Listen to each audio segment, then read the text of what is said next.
Welcome to the continued podcast adventures of Superhero Speak. But I think many of the people that love this character and that love superheroes in general have used these stories as inspiration to say, you know what, I'm going to do something good in the world. I'm going to make a difference like my hero when I was a kid. That is my fondest memory of it, because when you're doing comic books, you want them to affect people, right? You want people to care. You want to strike emotions, and I knew that Clone Saga was striking a lot of emotions. Can you imagine Pulp Fiction starring Goofy and Mickey Mouse? I can totally imagine that. I'm sure somebody's written that one too. Quarter pounder with cheese in France, Mickey? What? Boy, ale with cheese, Mickey. Yeah, I can totally. See? I would watch the hell out of that movie. Yes, I gladly sacrifice that my progeny to you, O mighty Marvel beast. But Neil Adams is somewhere going, it's my time. How do you measure success? Hey everyone, and welcome to Superhero Speak. I'm your host Dave. And John. And Chris. Yes, and JD will be joining us. He's running a little late. I'm sure he has a story for when he gets here. John can also be JD.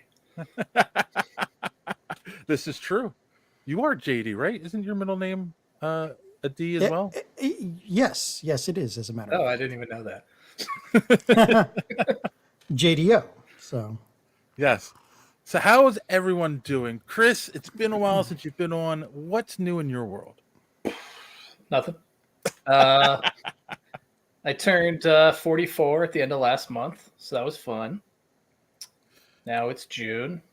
Here in Indianapolis, it's very nice out. So, I don't know, just outside doing stuff. I finished writing 2028's book, I think. I'm about 5 years ahead. I write very far ahead. So, that's good. Maybe I could take a break for a little while. I don't know. That's it. Just hanging out, having fun. Cool. John?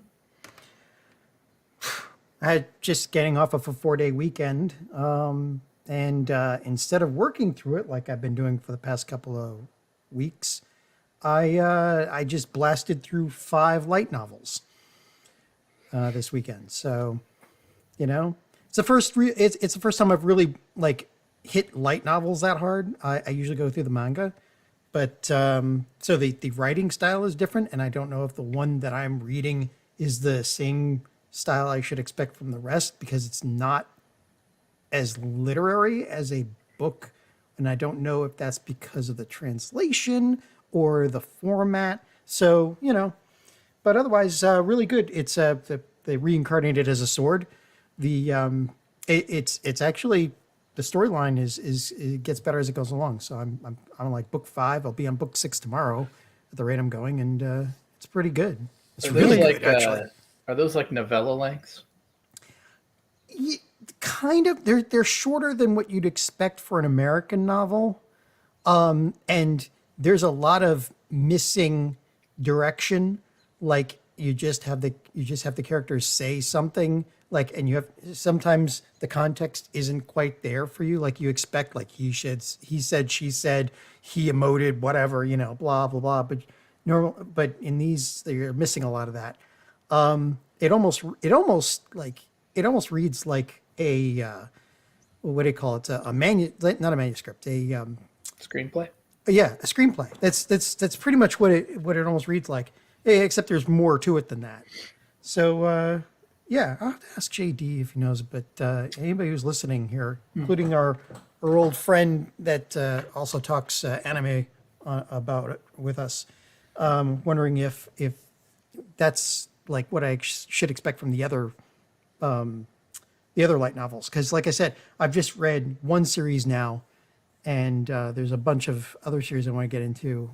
So I'm wondering if that's just the format I should expect. Although by book 5, it's way more literary, like it's getting like, I don't know if it's just the writer started with book 1 and now he's getting better and better as you go along. But so anyway, that's what I was going to say. I'm interested in other forms of literary traditions. And for myself, I I kind of came up with like a series idea, and I'm trying to think like, how can I put this out faster? Because I write pretty fast. Light novel seems to be it. Yeah, so it's something for me to investigate at least. So, yeah, cool. Yeah. You weren't sure about when you recommended it last week. You were like, "Oh, I'm just getting into it. I'll let you know." So yeah, I'm glad you followed up on that. And the storyline gets way better. Like there's one season of the anime out, and I'll tell you, the anime is actually better in some ways. Oh, because it's better. I'm shocked to hear that. What are we talking about? No. Usually it's the other way around. Usually they use an anime to lead you into the manga because that's where the real money is. American 80s cartoons led you into the toys. But in this case, they were able to improve on the story in the anime, like fixing some mistakes you might have picked out in the light novel, which is what the first format was for this story. And but then the story is getting way more complex as it goes along. So I'm really interested. I'm ADD, so I hyper focus on. I sat down and I just read 2 light novels yesterday. And the day before that, like another 1.5, and now I'm on book 5. You hyper focus on things? That's ADD. I know. Out of here. No, that's what happens with ADD. And it depends on what you're interested in, right? So reading is one of my things. I will sit down and I will devour a 400-page novel in like 4 hours or 3 hours. And if I'm really interested in a piece of development code, I will sit there and then, look at the clock and realize it's been 6 hours since I even turned my head. So, I'm sure that's good for you. But everything else, I am just, oh, look, butterflies and squirrels. So anyway, JD, how was your trip home? Fine. I got pulled over, but I did not get a ticket. Oh, did you cry? No. Did you make your son cry? No, I was by myself. They flew. I drove. It was cheaper for me to drive because we got a great deal on tickets, but it was one of those cheap airlines that they charge you per luggage or per baggage. So it was actually cheaper for me to rent a car and drive to Orlando than rent a car down to Orlando, fly all our luggage and go back, So for me, it was just 5 days in a car. Yikes. No, it's fine. I audiobooks. I just wasn't feeling an audiobook. I could not find anything I wanted to listen to. So I was actually playing on YouTube and listening to documentaries and stuff like that. I just wasn't feeling it. So the Magic Kingdom sucks. Yeah. It's awful. Isn't that what I said when I came back? It's hot, right? It was hot because I was in winter, but it's all blacktop. So if it's hot, the heat rises and it's off, and there's no signage. You're just trapped in it. Yeah, and they used to take that into account. The original design of Walt Disney World and even Epcot was that they had plenty of foliage around, and they broke all that up. And now they're just expanding. It's awful. I will say when I went in March, beginning of March. That's the perfect time to go because it's 70 in the mid 70s the whole time. Yeah. Oh, it was not fun at all. It took an hour and a half to leave the park. Yeah. To leave because you have to stand in line to leave. I'm laughing at your pain. Oh, it's awful. Hollywood Studios was fun. Star Wars Galaxy's Edge rules. It was a lot of fun. I had a great time. The Rise of the Rebellion ride is fantastic. The Millennium Falcon ride, a little disappointing, actually. The old Star Tours is a lot of fun still. And then we went to Universal Studios. Get this. Universal Studios has a parking deck, something Disney does not have. It has a covered parking deck. It has walkways and escalators, and there's signs in the park telling you which way stuff is. The Fast Pass you buy it for everything, right? It was expensive, but the longest ride line I waited in was 15 minutes. But it's just one time you buy the Fast Pass. Whereas Disney, you're getting the gamified system where it's you have 20 minutes to buy a new Lightning Pass that's only available now. For this ride and this ride only. You can't buy more than one. You can only use this one first. Universal, they go, okay, it's $200. I think it was $250. You get a Fast Pass to go any ride in the park. And it was great. Universal Studios is 1,000 times better than the Magic Kingdom. I had such a better experience there than at Disney. Like, Universal is what people think Disney should be. Disney is really kind of getting by on reputation and the park. I've never been to the other, so I can't compare. It's awesome. I've only been to Universal once, and that was only a few years after it opened. The ride, we went to Universal like 15 years ago, and I had a good time, but I had a better time this time around. Like, there's more stuff. The rides are way better. I couldn't do the roller coasters because the little kid's not ready for them yet, but we did like the Hagrid's one, the Hagrid's motorcycle Harry Potter one. That ruled. Like, that was fantastic. My wife's a Harry Potter nut, so we had to do all the Harry Potter stuff. Yeah. You know, it was good. The Spider-Man ride, I think they've revamped it since the last time I rode it like 15 years ago. It felt better. Like, it was good. So. Yeah, it's well, some stuff. General upkeep. So, well, put this way, Pirates of the Caribbean, all they've done is add Jack Sparrow to it, and it's god awful boring. It's horrible. That's true. So, but yeah, no, Universal Studios was fun. Florida was hot in general. As it is. As it is. Well, I'm glad to hear that, you know, Universal's doing something right. Hey, Comcast, man, gotta respect the Comcast. We had the Disney. You're allowed to say that. I mean, you're not allowed to say that, John. I'm allowed to gush about it. I cannot say anything if I don't think. But it sounds like what they're doing is they're learning from Disney's mistakes. I think so. Yeah. We had the character dinner with Marvel, so Andy Law. He was really cool when everyone else was there. He liked Captain America, but then Spider-Man there, and like the level of intensity was like up. He kept like waving to Spider-Man until Spider-Man came and talked to him, and then he was like awestruck that Spider-Man was talking to him. Like, he knows it's not the real Spider-Man. Right. He knows there is no real Spider-Man, but still something about, and the guy was really good. Like, he really got the character. I love that line. Not the real Spider-Man. Well, it's not that like he knows this dude is I know. Spider-Man. Like, he knows it's a fictional character, but you know, like going to pro wrestling, it's fun to pretend and lose yourself in the magic. Yeah. Exactly. Right. And he did, and he had a blast. So, and that's what's important. Oh, we also made a lightsaber. Had to make a lightsaber. That is they put a production into that, and it rules. They do that with the droids too. I wanted to make a droid laser, but I never got a chance. He did both. He did the droid and he did the lightsaber. We spoiled him. The droid is not the production that the lightsaber is. The lightsaber, the guy gives you the history of the lightsaber and tells you what the colors mean, and like they have like audio from Yoda playing over underneath you, and it's like you're building it to the Luke Skywalker music. You know, it is a production, and the guy who was like leading it, I'm like, this dude could be in like movies and stuff. He's really good. Like, he was really feeling it. They drop the droid. They're like cave and make him find his own kyber crystal. They kind of give you the kyber crystal. Like, they're like, here, pick your kyber crystal. He's 7, you know. So it was like I didn't want him digging. He had to face his greatest fears or whatever. The hell you have to do I had to face my greatest fear because it was $270 for the lightsaber. Yeah. So that was Dad was facing his greatest fear with giving up my credit card, shaking. Yeah, but it was fun. He was disappointed because he couldn't make it look exactly like Luke Skywalker's.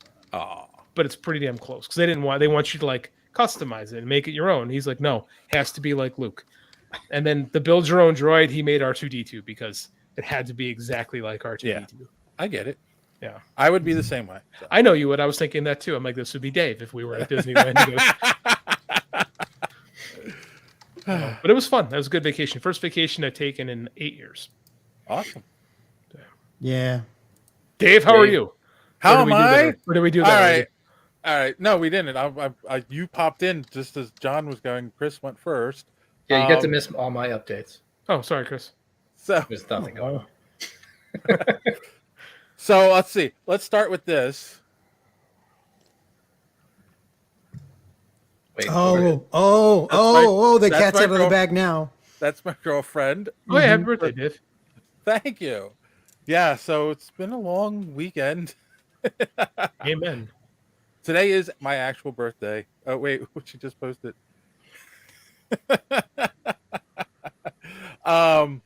So yeah, and then of course yesterday was Father's Day. Did everyone have did you have a good Father's Day, JD? I was by myself in a car. Oh, so, yeah. I didn't think of that. Yeah. Yeah, that Sounds was pretty all good. right. I got to decompress. I almost said decompose, which is how I felt. I got to decompress from my vacation and see the Flash. So We so Saturday we got together early and went down to South Philly and went to the Italian market and got a bunch of fresh ingredients. Went back to her place, just like had Chinese and relaxed for the night. And then yesterday, I spent the night. She made me bolognese sauce for dinner, which is like that's my favorite. That's what I normally order when we go to an Italian restaurant.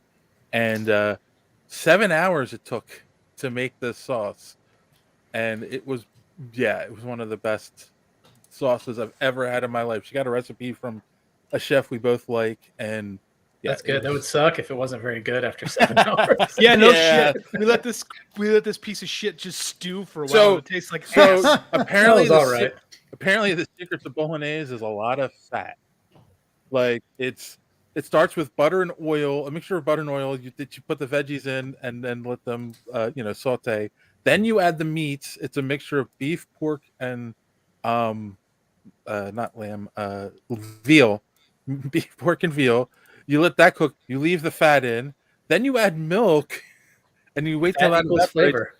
Right, and you wait till that cooks down, so you just have milk fat left, and then you add in all your other ingredients. Let it cook. Wow. Down.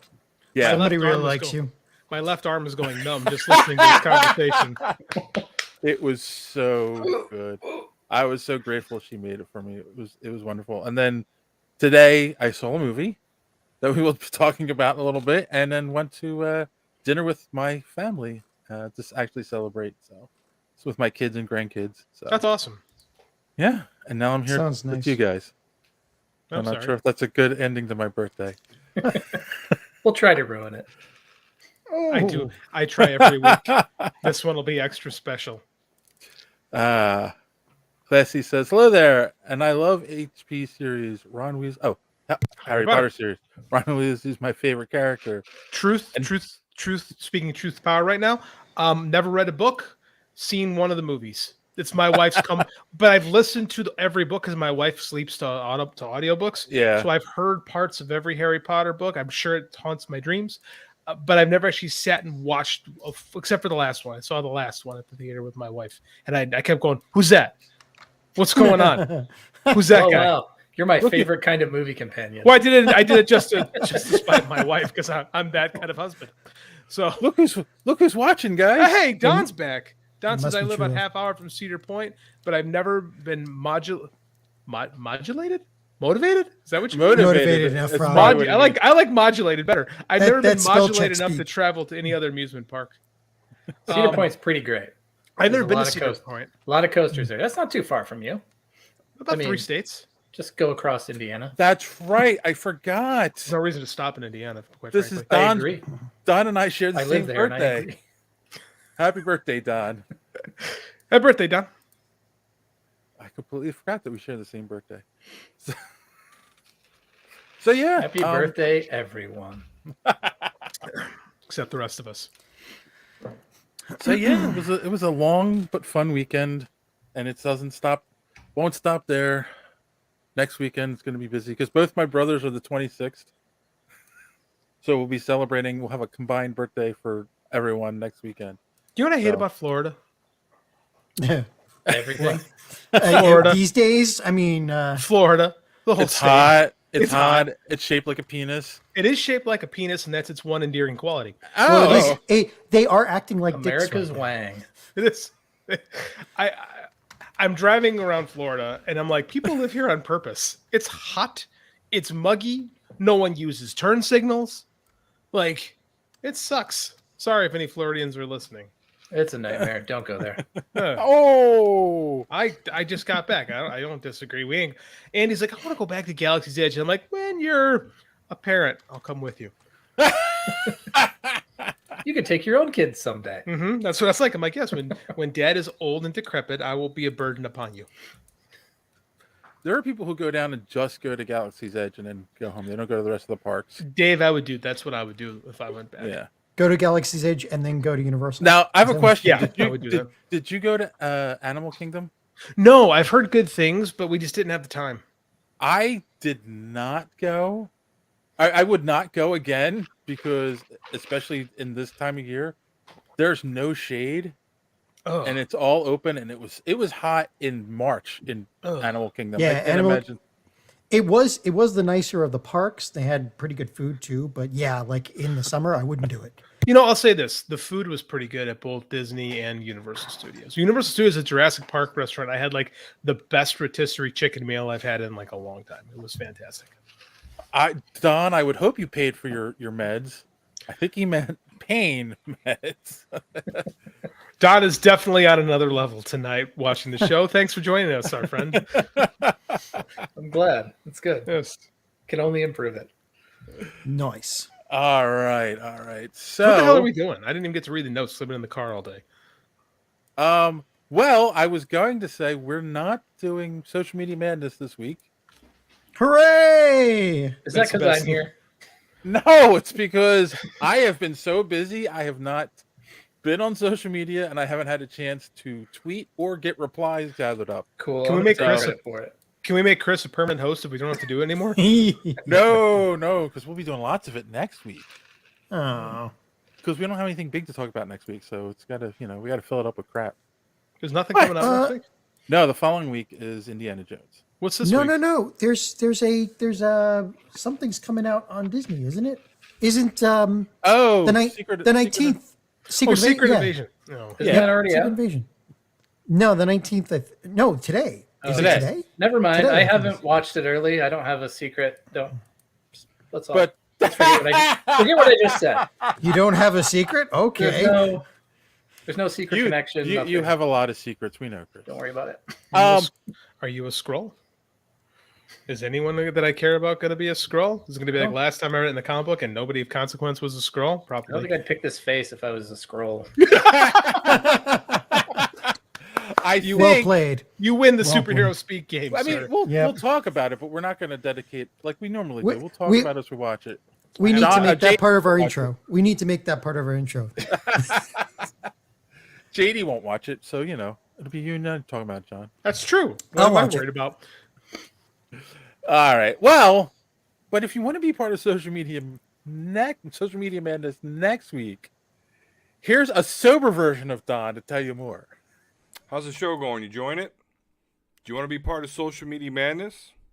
And go ahead and head over to superheroespeak.com where you can find all the social links, episodes of the show.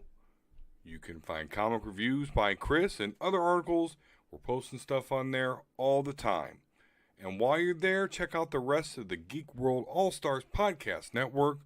Great shows like the Pop Prison Power Podcast, Colt 45, Fans on Patrol, the Gorilla Brain Podcast, So Wizard, and Superhero Speak. Hashtag GW All-Stars, and you will not be disappointed. So make sure that you are engaging with the Superhero Speak Twitter post whenever they come up. Give us your best comment, and you may make JD say this. I get so tired of these dumb motherfuckers. All right, it's back to the show. I do get tired of the dumb motherfuckers. I don't know which dumb motherfuckers were referencing in that spot, but apparently I was tired of them. Don't forget to check out the Mega Level Nerds podcast, available on YouTube and wherever podcasts are available, and whenever Don is sober. I like his slightly aggressive tone in that. Yeah, that's my favorite. Slightly aggressive Don is my favorite Don. It's pretty good. Yeah. All right, I'll listen. We're not getting that Don tonight, clearly. No. All right. On that note, super mellow Don. We will take a quick commercial break, and we'll be right back with some news. Some podcasts are like this. The bodies of 3 hikers were all empty, and their organs were laid out like a Sunday dinner. And some podcasts are like this. You know what? I'm going to tell you why having a large penis ain't always a good thing. But only one podcast is where you can get in-depth analysis like this. Like, nah, this is what you saw. They were drunk as shit because everybody been drinking. He told a good-ass joke that made her pussy explode. I mean, no, that made her fall into his chest. Yeah, that's why everything was all shaking and they just laughing and regular. Because of the vigorous laughter. That moan you heard, that was just like an airless laugh. When he said he was about to come, he meant like with another joke. Yeah, he's about to come up with another joke. So he's about to bust his gut. I'm about to bust a gut. You are now listening to Cult 45. This is Beat 'em Down. And I'm Random Randy Savage. Find us on all your podcatching apps like Podbean or Spotify. And follow us on Twitter, Instagram, and Facebook. Or just go to www.cult45podcast.com. Also, check out our YouTube for that sweet, sweet video content. Cult 45, the only podcast that puts hair on your chest. Randy, I think we need a new commercial. Not that I have a problem with that one, but I like your commercials, and I'd like to see another one. They make me laugh. Drew obviously is talking about Secret Invasion. There aren't any named characters beyond Fury, so who can be a surprise? Oh my God, Bob is a Skrull. If it's Bob the Goon from Batman who turns out to be a Skrull, that would rule. That would totally change everything. Different universe. Oh, that doesn't matter anymore. Did you watch the same movie I did earlier? Oh my God. Thank you, Classy. Yeah, we'll get into it. We'll get into that. It's a lot. It's a lot. It's a lot. It was a lot. All right. So let's start with the article I sent last minute. But I'm sure that you haven't seen it yet, JD. I did. I watched it today when I was having lunch. No, I was gonna say you're not missing lunch. So I saw it. You saw the trailer for Kraven? I did. All right, now hold on. I think I fell asleep halfway through the trailer. I've uploaded it. We could play it right now for our audience. Oh, why? Will we get a YouTube strike? Will it end the show and I never have to watch it again? Because I'm all for that. If we have to watch it together. Yeah, that's my only fear. I don't know if we would get striked for playing any of this. We don't stuff. need to play it. It's awful. Okay. It is the most god awful trailer I have seen in a very long time. Oh my God. We just watched the trailer for One Piece like just before we started this. And you're saying that's the word. Oh my God. Did you watch it? I know. I agree. It's just I watched it. I mean, that's what I'm saying. Seriously, couldn't pay attention to what was like. What are you going to pay attention to? Russell Crowe with a bad Russian accent, and Aaron. It was like Taylor a minute Johnson and a half in. I was like, "Wait, what's going on?" Aaron Taylor Johnson didn't even try to do a Russian accent. Daydreaming during it. So they're and she can do a Russian accent too. She can if she wants to. She. Sorry, never mind. Go ahead. She's not in the movie. We're talking about Aaron Taylor Johnson, the former Kick-Ass. He was one of the Icemen. I can't remember, or one of the Quicksilvers. I can't remember if he was Marvel Quicksilver or 20th Century Fox. He was Marvel. He was Marvel Quicksilver. There we go. Yeah, and now he's Kraven. The one with less personality, of course. Now we have a Now he personality. looks like he's just playing his character from Bullet Train. Which was a good Oh movie. wow. I like Bullet Train. I like that movie. Was good. It was silly. Yeah. I mean, it didn't. What is it? He gets bitten by Exactly. a radioactive lion and he gets lion powers? What was it? There's a very sad line too because there's no Spider-Man in here. What's his motivation? To kill his father for reasons? I don't know what I saw. Is he a hero? Is he a villain? What the hell is he? Who cares? I wonder how would we be reacting if this was like just some made for movie superhero? Like if it was like Darkman. If it wasn't attached to like Spider-Man or Kraven the Hunter, if this was just its own thing, because it doesn't look anything like it anyway. No, so if it was just its own thing, would be like, that's probably fine. No, I don't think I would because I don't know what trailer I saw and it looked bad. And Aaron Taylor what's the fuck's his name? Aaron Taylor Johnson has no personality. He has like zero charisma. He was decent as Kick-Ass like 15 years ago, but there's nothing. There's absolutely nothing to this movie. And None Sony of his facial features moves when he delivers the line. He's like a freaking wax figure. Like, yeah, I don't know why Sony keeps making these Spider-Man movies with no Spider-Man. Without Spider-Man, yeah. It doesn't make sense. They keep doing it. Oh, but they had that one. That one Venom movies. They had that 3 seconds or 2 seconds in the beginning of the trailer where they had all the spiders coming down. That's it. Yeah, there it is. Yeah, I know. It's like how what are they just teasing you now? I mean, like maybe Moreland comes and eats him, and that would be like that would be great. I bet But it'll I be don't- Madam Web because they're making that movie too. Yep. How can Sorry. they make Madam Web without Spider-Man? When has that stopped They them are. before? They did Venom without Spider-Man. I know, but of They all did a of them, Morbius movie. But of all of them, how do you do Madam Web without Spider-Man? Like, I think Venom. there's nothing you can do with her at all. And I Like, feel like all- the spider scene was just to go, remember, he's a Spider-Man villain. Okay. There's a really good Spider-Man movie out right now, right? I know Dave disagreed, but the 99.9% of society has decided that Across the Spider-Verse is a good movie. Why are we focusing? Why can't they just put all their eggs behind that cart instead of like doing these shitty spider villain kind of movies? I don't know. Clay says, I don't know why, but Kraven took a lot of elements from Catman, except personality. If Gail Simone wrote this thing, I'd be on board because it'd at least be funny.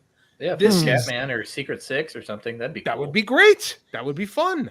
Sam this- says, I this sound actually like the like the trailer. A man who becomes what he wants to stop. I thought that was pretty cool. A voice of dissent. I appreciate that. So he Disagree wants with to it, be but I a appreciate lion? A radioactive lion? You must He be wants to lying. stop lions. Now wants that to the stop Hulk is lying. fully back with Marvel, is Spider-Man property the last missing piece to the Marvel? I think doubt so. it. I'm sure. Isn't there there's still more some stuff that complicated they lost in the was it they got a lot of stuff from Fox, but did they get all of it from Fox? Yeah, or there's- is, well, Disney bought Fox. Yeah, before yeah, I know, that, but they only bought part of Fox, and I think the Well, part, unless Marvel sold stuff to Fox News, I think they got it all back. yeah, the Okay. only other pieces that were out there were Namor. They got Namor back, and Namor back. Of course, maybe you don't want Namor back after what we read this week. You know what I'm saying? Yeah. oh my god, Ooh. yeah. wait, did I miss something? Oh yeah, he got arrested. Oh my god, What? Where? Oh yeah. You didn't Oh. know that? No, John, to the Google. to the Google. I missed that. Yeah. Yes. Oh my goodness. Domestic I just abuse. assumed you didn't want to talk about it in the news. Yeah, so did I. I was like, No, I was waiting well, for us to. I bring that have up. been busy with work, and then Tanakh worked birthdays. Tanakh, right? Tanakh, Something like that. Yeah. Tanakh Worked worked accused of sexual assault, June 11th, and it's all over the news. So, But maybe it won't stop him after the movie we just saw. so Marvel's maybe it having will. the same kind of casting problems. Well, hey, now wait a minute. Marvel has been casting for what, 13 years now? They were bound to have one bad apple. Although Now it's two. they've got two bad apples because you know, Depends how you slice it. clang. Probably more. But clang, I'm gonna call him. But yeah, but like, so that's two for 13 years, whereas DC was, or 15 years, and DC just has the one. DC has the one, but they're 1 for 5. Who else is? Well, okay, I forgot. Ray Fisher was problematic for different reasons. Amber Heard did her thing. That was more Joss Whedon, I think. Oh yeah, being the Joss problem. Whedon. Yeah. DC did have a lot of problems. You're right. And classy. I don't know how much of that radioactive lion. It should be a we can plan radioactive for, unfortunately. space lion, right? Sure. Yeah. It sounds like Voltron, which is a movie. Exactly. That's what I'm watch that saying. movie. Let's make Voltron. Let's not make. And there should be Kraven. 5 of them. Yes. And they should be piloted by space explorers. Dude, that much do would you be think- that would how be an much does, awesome movie. Kevin Feige love that in association with Marvel at the beginning of that Kraven trailer. Oh yeah, I'm sure Kevin Feige's like, thanks a lot, man. Thanks a lot.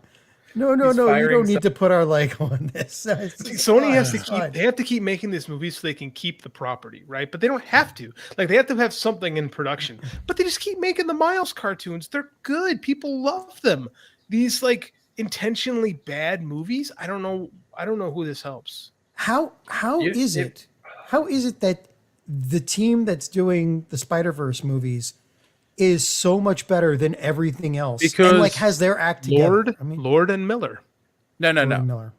Here's the problem: is that Gwen Stacy was in the movie. Yeah, I know. No. Yes, we got that. Fine. Sorry, that was last With week. the I'm sorry. with the animated stuff, they can do whatever they want. They can have Spider-Man and all the other Spider characters and make it work. You can't tell me the movie we watched for today wasn't practically animated. This is Poorly? true. True. But I think with the live action stuff, like now that Spidey's tied in with the MCU, but they can't tie all their other movies in with the MCU. Correct. So they have to make these Spider-Man adjacent movies. The key word there is have. Do they? Have But they want to do it so they can keep the rights. Right, Like, but that's they the whole problem. just got to keep moving. Yeah. You don't need. It's like one every 7 years. You don't have to keep making them like this. They could just knock something out just to keep the rights in perpetuity. Well, wait a minute. How long have they had the rights to some of these characters, and why are they making all movies now? 1995. I want to Yeah, say. but they had, Big money. for Spider-Man, they had to do a new movie every couple of years. But these have been just sitting around the whole time. Because So, they were like- trying to make, they were actively trying to make Spider-Man movies. Most of them were bad, but they were trying. And then they figured out, oh man, we just suck at Spider-Man movies. Let's just make sucky movies. We're good at making sucky movies. So it's like one movie every like 2 years or something for the whole kit and I don't caboodle. think- Doesn't I matter don't- what the character we're is. getting As a long as movie you- a year As long as now. using one, as long as they're using one character and they're stable, right? We're getting 4 movies in like Problem- just 2 years at this point. The way I look at it is the problem is, so if you go into the comic book shop or you regularly read Spider-Man, Mm-hmm. your Spider-Man title that stars Peter Parker always comes out, and you buy this title. And then every once in a while, you get like a mini series that is like whatever, Morbius or Kraven or Oh, I something. forget- And then you can forget pick what that one up if you want. And then Hollywood looks at that and says, oh, that's a good model, except they're not continuously putting out Spider-Man content to buffet it. You know what I mean? Does that make any sense? It's like the Gotham Knights TV show that is canceled, thankfully. Yeah. They keep trying to make all these things without the main character. They love making Batman shows without Batman. They've been doing it forever. So stupid. It is stupid. Was it They just Pennyworth? keep doing it. Pennyworth. They did Pennyworth, Pennyworth, right? Gotham. Chris, I mean, Kassan says animation doesn't have the same appeal as the live action. I think that the studio heads ignore animation and wonder if wonders the creative team does a good job. That is a huge blind spot in Western culture, because if they didn't notice, the Demon Slayer movie Mugen Train like blew out a whole bunch of records over the just at towards the end of the pandemic. Like it's an untapped resource that these studio execs in the Don't Western tell world them, because then they'll interfere, like he was just saying. True. And that will be Dave a just bigger said, problem. Fuck y'all. Oh, he's back. No. I didn't mention I have an Gwen. itch in my eye, and I wanted to not scratch it on. Not I good. just keep, On I just camera? keep blowing Yeah, my like nose that. on camera. Dude, we're already breaking like every rule there is. Like, it's like, oh no, don't scratch your eye, don't touch anything, don't Now I put have to your itch hands my eye. anywhere in the frame, Don't eat. don't move around. It's like, we're So just I was- breaking every rule. I teach video production, right? And I was telling them there are all these unwritten rules for audio and video that were true and strong for damn near 100 years. And now they're all kind of out the window because of YouTube, right? Yeah. Everything that was And Twitch and it started on YouTube, right? Because streaming is more ubiquitous now. So a lot of things that were hard and fast, you cannot do this rules, have been kind of gone by the wayside because a lot of people don't know them. And a lot of people have learned that, you don't need these rules necessarily. That's probably a good idea. Like, you shouldn't have a sandwich in your mouth during the show. Bring back rules. Oh, there's it. We could all do like a first viewing of something and eat lunch while we're doing it. How's it any different than the Hot Wings show? Right? The Hot Wings show, you do an interview while eating. You're never supposed to do that. And there's a guy who made a gimmick out of it, and it's making a fortune. He gives really good interviews. 21 seasons. They're on season 21. Which is it's crazy. And that's literally number one rule. Like, I was a wedding videographer for years. You don't film people eating, but that show works. Classes, I like watching animation on my TV, but not in my theaters, in my opinion. I disagree. Yeah, I don't. Yeah, I've seen a couple of the movies now. The My Hero Academia and the Demon Slayer movies, and just like some of the for these superhero movies, right? You try to go to a showing at night, like on a Friday night, because you're surrounded by geeks like you. You're all excited. I like talk. I saw the Flash at 10 a.m. on Sunday. I know, but you're not selling the experience, John. That makes me not want to peak. Well, wait. But the thing is, like, I don't know, Japanese animation in the States is still not as big as everything else. So No, when you're you right. go there, you're going there with true fans, and so it's nice to go to a theater to to talk to people and and enjoy it together in a group that is actually actively interested and loves what they went to see. And I still find the movie experience fun, especially the sound quality and all that. The point that I was making was that all of these blockbuster movies that we talk about on the show are at least 40% animated anyway. That's true. the only computer animated. Yep. Sometimes noticeably so. You're right. Oftentimes noticeably so. Well, case in point, we'll come back to that. It might come up later. Kassan ponders, I wonder how much of the hate the Flash was seeing just because the narrative against DC being negative and people don't want to be left out of the hate party. I think there's a lot to that. I do think there's a lot. We'll get to that because there's a lot. There's a lot there. Yeah. Drew says, we don't know any of the shared Spider-Man rights. I believe we do know that. Maybe Spider-Man movies don't count the rights retention. No, they do. We do know the rights set. It's been the case since 1995 when Sony essentially bailed Marvel Comics out of bankruptcy. And it's also what we got the Amazing Spider-Man so quickly after Toby left. Yeah, that was jarring. They had to keep him going. Class says, to be honest, I never cared for Demon Slayer. The last anime I watched in theaters was Naruto. I almost did it. Naruto the last, right? Naruto. Naruto, the last, and that was 2017. Two of those. Naruto.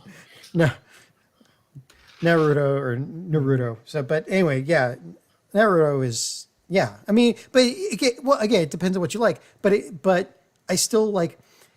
Let me put it to you this way: I have a really nice sound bar, but even I can't figure out exactly what setting it's supposed to have for some of the sound design. For a lot of these DVDs or the streams is horrible. And so I miss like some of the verbal stuff. And I don't know why, but the movie theaters always have their sound stuff at like 10. Perfect. They have perfect. Right. So I can always hear the dialogue. My wife is such a sound weirdo, I'll say. We had like our old roommate back when we had a roommate when we first got married had like a surround sound, and she would like freak out because she's got these super sensitive ears, right? So we go to the movies and she brings earplugs to the theater because it bothers her. So we're not allowed to have like good sound in the house, and I'm constantly cranking the volume up because I live with someone with mutant ability of hearing. And then she gets like, mad. Yeah, she's like Daredevil. She always knows what I'm doing too. So it is like Daredevil. So and then like that's just wifely powers, but like if I'm watching TV at night, which is rare nowadays, but she'll text me like on vacation, like everyone went to bed early, and I'm sitting there watching a little bit of TV. I get a text, turn the TV down. I'm like, it's on 4. If I turn it down anymore, like I got cauliflower ears, man, I can't hear. Golly, sorry, this is not Marriage Hero Speaks. All right, let's move on before JD gets in trouble. We'll skip that story because I don't want to bash that movie anymore. So James Gunn was on the Inside of You podcast, the Michael Rosenbaum. What a weird title for a podcast, by the way. And creepy. And while on the podcast, he revealed that his favorite Lex Inside Luthor You was him. So was Michael Rosenbaum, and it's like I'm like, okay, I think a lot of people agree that that was the best version of Lex. Yes, I hate Smallville. But how much do people think he said it just because he was on his podcast? Who was better? Are we talking all Lex Luthor? Can I talk Clancy Brown? Or Clancy Brown is Clancy probably the best Lex Luthor. But let's talk just live. Because that was like concurrent almost to that show being. It was out. a little before. It was a little before. That's why I get mad when people are like Smallville. It was all we had. I'm like, actually, we had Justice League Unlimited at the exact same time. You're right. Justice League Unlimited. On. Yeah, no argument. Justice League Unlimited. And Justice League Unlimited. Didn't Justice League Unlimited like? I thought they were the ones that the Superman adventures kind of pioneered the whole Lex Luthor being a high executive, right? That was John Byrne. That was John Byrne. Oh, John Byrne. Okay. They took the John Byrne. But like that's Bruce, what they used. Yeah, the Bruce Timm Superman is basically the post-crisis Superman, the John Byrne Superman. And thankfully they depowered did not get talked into the mullet. DC was trying to talk them into the mullet for the animated series, and they resisted. Good move. Thankfully. Well, Bruce Timm knew what he was doing, so yeah. He did give. They compromised and gave Nightwing a mullet. That's true. Because Nightwing had I like though. That was an intense mullet Dick Grayson was rocking in animation for quite some time. No, yeah, that's like Dan Jurgens is a legend, but he will forever be known as the guy who gave Superman a mullet. He also killed Superman, and I don't Hey, he was part of mean in 1993 because if you think about it, after that, Superman is no longer a top tier book. It hasn't been since then. So they did succeed in actually killing Superman. Like on a monthly title basis. I can't argue with you. Jeff Loeb's run with Ed McGuinness was really good in the early 2000s. I don't have anything else. Most Superman comics are bad. All-Star Superman by Grant Morrison, that's amazing. But it's not a monthly book. No, and I've always said too, I think DC stuff works better in its in those formats, right? Where you don't have to necessarily deal with the I don't think as we'll talk about later. I don't think DC's strengths are continuity. I think its best stuff is playing to archetypes and being larger than life, which is what it was designed to be to begin with. So yeah, there's a lot of great Superman stories. Very few of them come from the monthly comics, though. Correct. That's the point that I was making. You were making a great point too. I was agreeing with you. Sorry, I'm not used to it in my daily life. Oh, I'm sorry. I like your views. I like when you're on the show, sir. Oh, thanks. I do too. Dave? You sound like a married man. That's how you stay married, man. That's what you do. Yes, I agree with you. All right. I do have terrible hearing, and I will turn the volume down, dear. Justice League Unlimited, Drew says, Justice League Unlimited is on Netflix now. It's so amazing. The guy who voiced the Flash is the best Flash ever. So, Drew, also Michael Rosenberg. That is Michael Rosenbaum. Same guy. My wife agrees. Superman all seasons classic. Yeah, that's one of the great. That's a great. Strangely and it's not part of the continuity. Yeah, that's Loeb and Sale. Loeb and Sale did really good DC work. I did not love their Marvel work together. I like their DC stuff. All right. Well, speaking about the movie we just saw, this recently came out. An interview with what's her face? Plays Supergirl, Sasha Cal. Kelly. You pronounce the E? Okay. Sasha Kelly. She said that a lot of the fight scenes that were cut out of the movie that she was in because they were R-rated. I can see that. Yeah, I mean, especially because the version, and it makes sense if you know Flashpoint. She was basically playing the Superman from Flashpoint, but as Supergirl, and it was it makes sense. Like she would be tearing people apart and in half, right? Because doesn't know anything about her powers, and she got stabbed multiple times. The cutting room floor in this movie is fascinating. I'm going to 4-hour cut, supposedly. Yeah, I believe it. I want to buy this film when it comes out because I want to see the deleted scenes. I hope they give you all the deleted scenes. I hope they do too. In this day and age, who knows? You could probably make two completely different movies by taking all the cuts of this movie. I think that's rearranging them. John, I think at least. We'll get to that because I already know that things that were changed. We'll get to that. Yeah. So, I definitely believe that. And God, she did such a great job in this movie. She did a good job. It's too bad they're not going to keep her. Well, if everybody likes it enough, they'll keep her. Yeah, that's true. Based on the box office returns, the other DC movie news? The other preview that we got, this was John brought this to my attention a couple days ago. I didn't hear anything about it, and I just stumbled across this. My Adventures with Superman is coming to HBO Max or not HBO Max, Swim, I think. Adult Swim, and it'll be on Max as well. Yeah. So did you guys watch this? What did you think? I didn't see the notes. Please, that you can play for us, actually, Dave. That I'll play. Okay, all right, hold on. Let me. Yeah, and this shouldn't be bad because it's All right, here we go. They want us to promote. I can do this. I'm gonna hide my powers and be a normal man having a normal day. Hang on. Starting now. Everyone thinks they know the Man of Steel. But you've never seen the son of Jor-El like this before. Who am I? What was that? Superman! I I'd like to interview you for the Daily Planet. Sorry, no comment. Lois, these are the new interns. I want you to show them the ropes and get... They can help me with the story.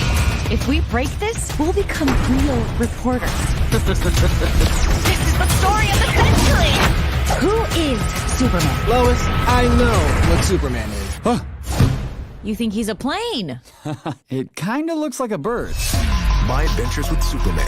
2-episode series premiere. Thursday, July 6th at midnight on Adult Swim. Next day on Max.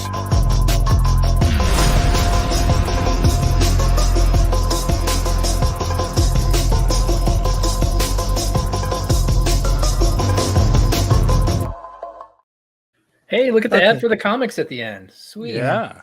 I'm kind of worried about this because any trailer that has all the tropes in it, like you've never seen blah blah blah like this before, and you know, it's just like, I mean, you know, and it seems like, you know, Superman in high school, and it seems really geared towards the youth. I mean, I don't know, could be Not good. everything has to be for us. Yes, it does. No. Can I give you a controversial take? Oh yeah, go for it. I fucking love it. Yeah, it's not controversial. I'm not sure about it, but I'm not hating it. I like great. Like, I feel like this isn't something they've given us in live action or animation. Well, they did give us in live action a little bit, but it's that time between him leaving Kansas and becoming full-fledged Superman that we know year and love. two. Yeah, Yeah, like and year year two two Superman. stuff, yeah. And I think that's a cool place to take I it. agree. I think it looks But the- fun. I know it's just kind of funny because they just did Superman Man of Tomorrow, which had a younger Superman who was like year one, and now this is a completely different Superman doing year looks like year one again. They're Different audience though. Right, and Clancy's got a point. I know, different audience. Going for those 4 quadrants, they're going to just change one quadrant. But There's also something you might not have heard of. It's called the multiverse. No. Yeah, Let me explain it to you. Oh no! It's like a plate of spaghetti. Let me get the spaghetti. You mean the dark universe? Is that what you're talking about? No, I think, but I mean, like the at the same MonsterVerse time, is like, think about it. We were just talking about the Bruce Timm Superman, right? That found a new generation of fans, right? Yeah. Batman the Animated Series is, we can all agree, greatest animated series of all time. Found a new generation of nerds, right? Yeah. We need something like that, and it's got that anime look to it. I know it's not anime because it's not made in, I know, John, we've had this conversation, but it's got that anime inspired. Let me close that gate for you. Yes, I appreciate that. So I think this could be something, right? And you need to get people to the new apertures, right? Can't call it HBO Max. HBO's unmarketable. Got to call it Max. So Max. Whatever. Yeah. I mean, like, I don't know. I'm gonna watch it, and I haven't said that about a new cartoon in a long time. Yeah, just remember that, like I think some of the magic of the original Batman, Superman animated adventures leading into Justice League and was it Batman Beyond and Zeta Project and all Dude, it those was great. other ones. The Bruce Timm stuff was great. They all had that element of, you know, not realism but like risk. Like it was definitely not geared towards just kids. They had some really heavy stuff in there, right? They did. So maybe but this comes out with that. I don't know. I don't. But I mean, like, I don't think everything has that, right? We've been so like focused on not marketing just to kids for so long that we forgot to market to kids. Yeah. Right. And they don't really mark. What comic book stuff is marketed to kids? Nothing. Nothing in a long time. I do think IDW. And I do think it's a heavy topic. It's him trying to figure out his place in the world. Like, yeah, that's great. True. It's perfect for Superman. Yeah. Because they say Superman's unrelatable. And I disagree. I think I just dropped my phone. Superman is super relatable. Like, he's a guy who can do stuff and he just doesn't know where he fits. And this is a perfect way to do relatable Superman stories. Right. This would be a good place to find that part where he pull is up the Kassan says Teen Titans Go is for kids. Yes, it is, and it is fantastic. It is the best thing DC has done in decades. I love Teen Titans Go. I love it. I don't think all Justice of my League heart. Justice League Action was better, I think. No, you're wrong. because my kid won't watch Justice League action. He won't miss a single episode of Teen Titans. They're not making new ones though, right? Like no, Teen Titans. I have no idea. He just puts it on YouTube, and they have the playlists, and he just goes through them all. Yeah. And loves it and walks around going waffles, waffles, waffles, waffles, Waffles, waffles, waffles, waffles. Singing "The Night Begins to Shine." So I mean, everybody loves the log. I mean, like every generation has that exactly thing, right? Who doesn't like waffles? Come on. I miss waffles. Gluten-free waffles. Oh yeah. They can't be any good.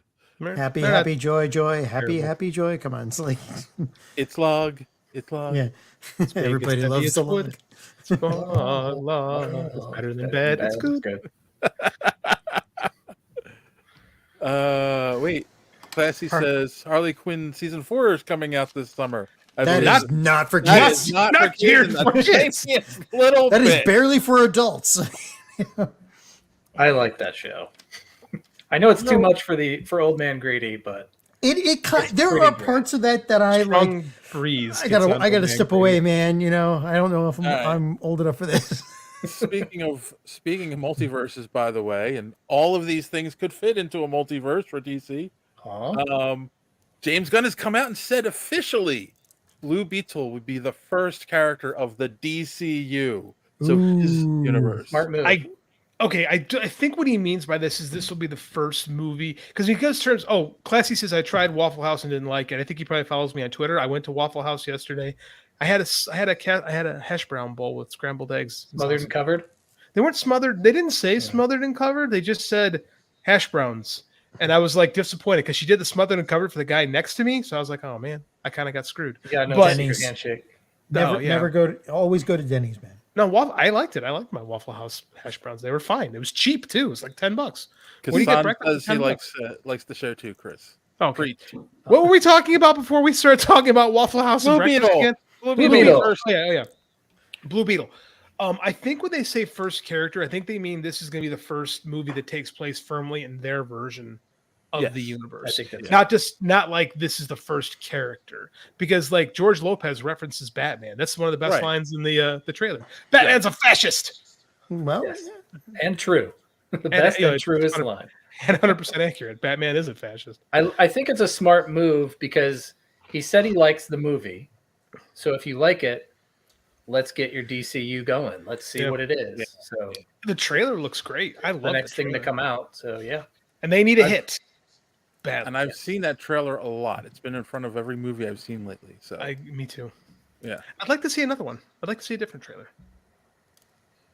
If possible. That's true. It's been the same trailer. Yeah, like, usually get got a different one.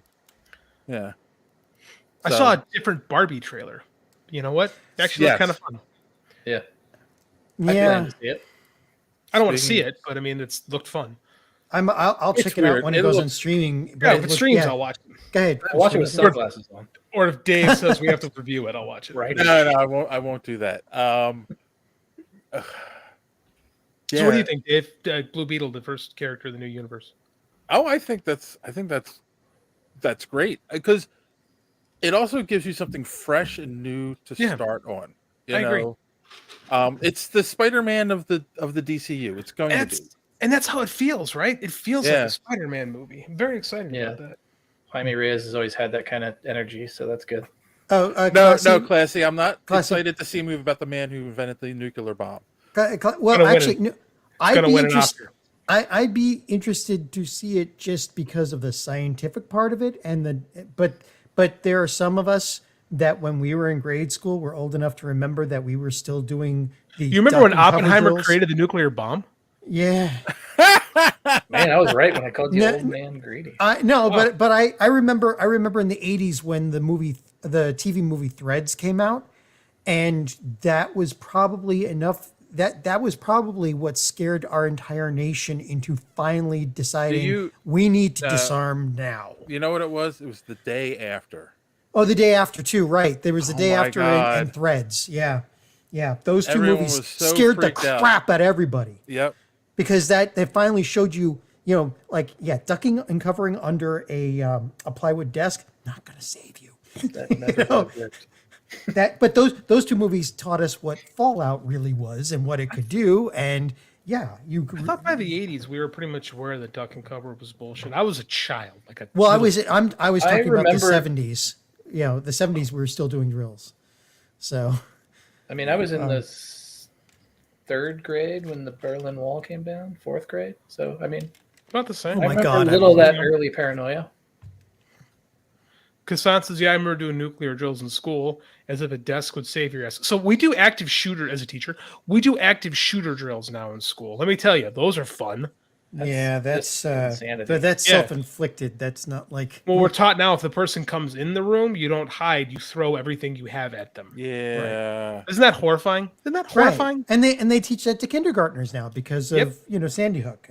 Yep, I got a second grader. Okay, Crazy. we're bringing it down. Yeah. All right. Blue all right. Beetle, that'd be great. Blue Beetle, These yes. are- Yes, I Blue think we Beetle. all want to see it. We're going to see it, obviously, for the podcast. There's not. I'll come back for Blue Beetle. Yes, there's not an option there.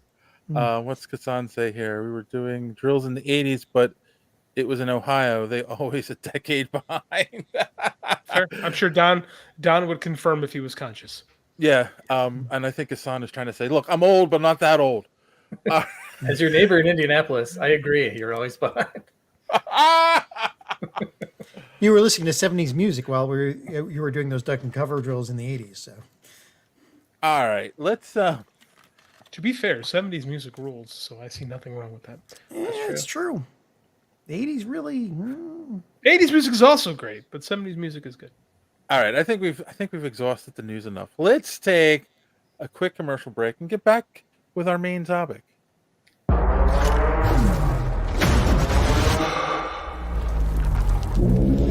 What's happening? You changed the future. And you changed the past. What did you do? Want some help? You're. Yeah. I'm Batman.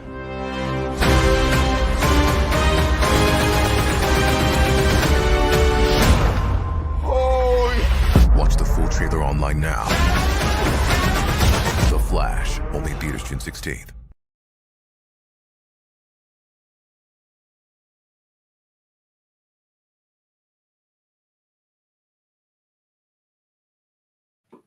Man, they No really idea make, why that stuck like that. It never. they does really that. make you wait. Yeah. All right, so that's right, boys and girls. We're talking about the greatest DCEU movie, maybe. I don't know. We'll see.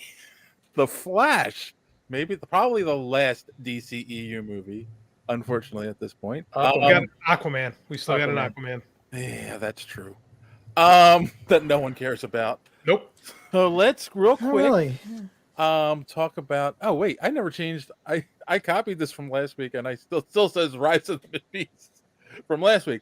But Yeah, I'm glad we're not talking about that because I don't watch Transformers movies. but this all the information I did update. So Rotten Tomatoes, real quick, the Tomatoes meter score, which is the critics, is 66%, while the audience score is 85%.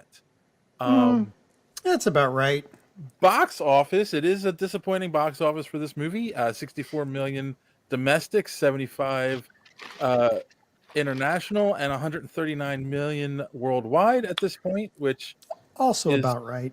below expectations, unfortunately. And then we did poll our audience over on the Twitters and asked them, what did you think of the Flash movie, or did you avoid it because of Ezra Miller? And of course, we gave them the same options we normally do. Best of the DCEU. It was good. It was meh. I didn't really like it. And the winner at 37% is it was meh. It was good. Came in at second place at 29.6. I didn't like it was 18.5, and the best of the DCU last place was 14.8%. I'm shocked people even answered that. And then we got random Randy Savage chimed in with this film. This was the film that was worth terrorism and keep Miller around.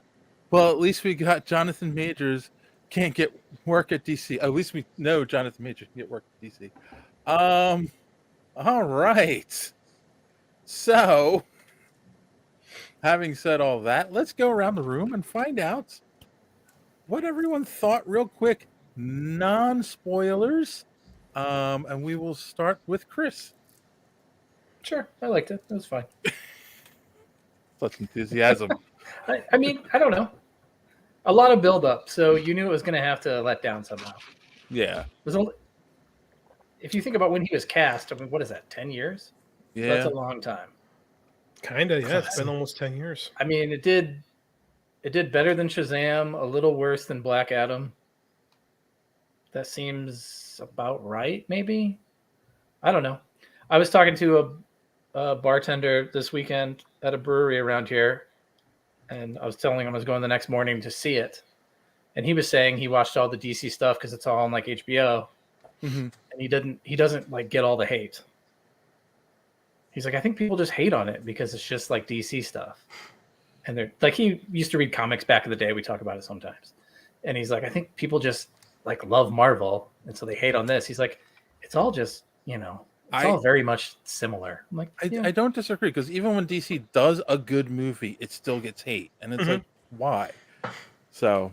Except its animated stuff is pretty beloved because they more often than not, although it's been I know, and it's been going downhill since they I don't know, when Batman v Superman was going to come out, that was like what, 2.5 hours. We knew we knew how long it was going to be. That was about the same time as Captain America: Civil War. No one was complaining that that's the same it's the same length. Yeah, well, before anyone had seen either of the movies. So if it's good, people don't mind. Batman versus Superman was not good. I'm just saying before the movies came out, people were complaining. Yeah. All right. Yes, all right. I agree. What about you, JD? I liked it. It's flawed. There's a lot of flaws in this movie, but I had a good time watching it overall. I mean, you think about it, you got a movie headlined like Ezra Miller is the lead, right? On top of being really unlikable right now, he also, what else is Ezra Miller? So, I mean, like, it's crazy to have someone like that spearheading this tentpole event film, right? Yeah. So, it's a risk. It's flawed, but I enjoyed it. All right. John? So let's talk about the theory of tachyons. That's not. This. It's not. Let's just. I know. Okay. So I went with a friend of mine, and he seemed to like it. I kind of liked it, and one of the things we talked about was some movies you get one impression when you watch it, and then later on after you've had time to think about it, your impression changes. So I liked it. It was fun when I watched it, but the longer I think about it, the more my thinking changes to what JD just said, that there are flaws and they are glaring. Sure, but you can like something that has flaws. That's not. Yeah, things that doesn't. Things aren't I like you, John. So I love my dog, and he's an asshole. Hey, I got flaws.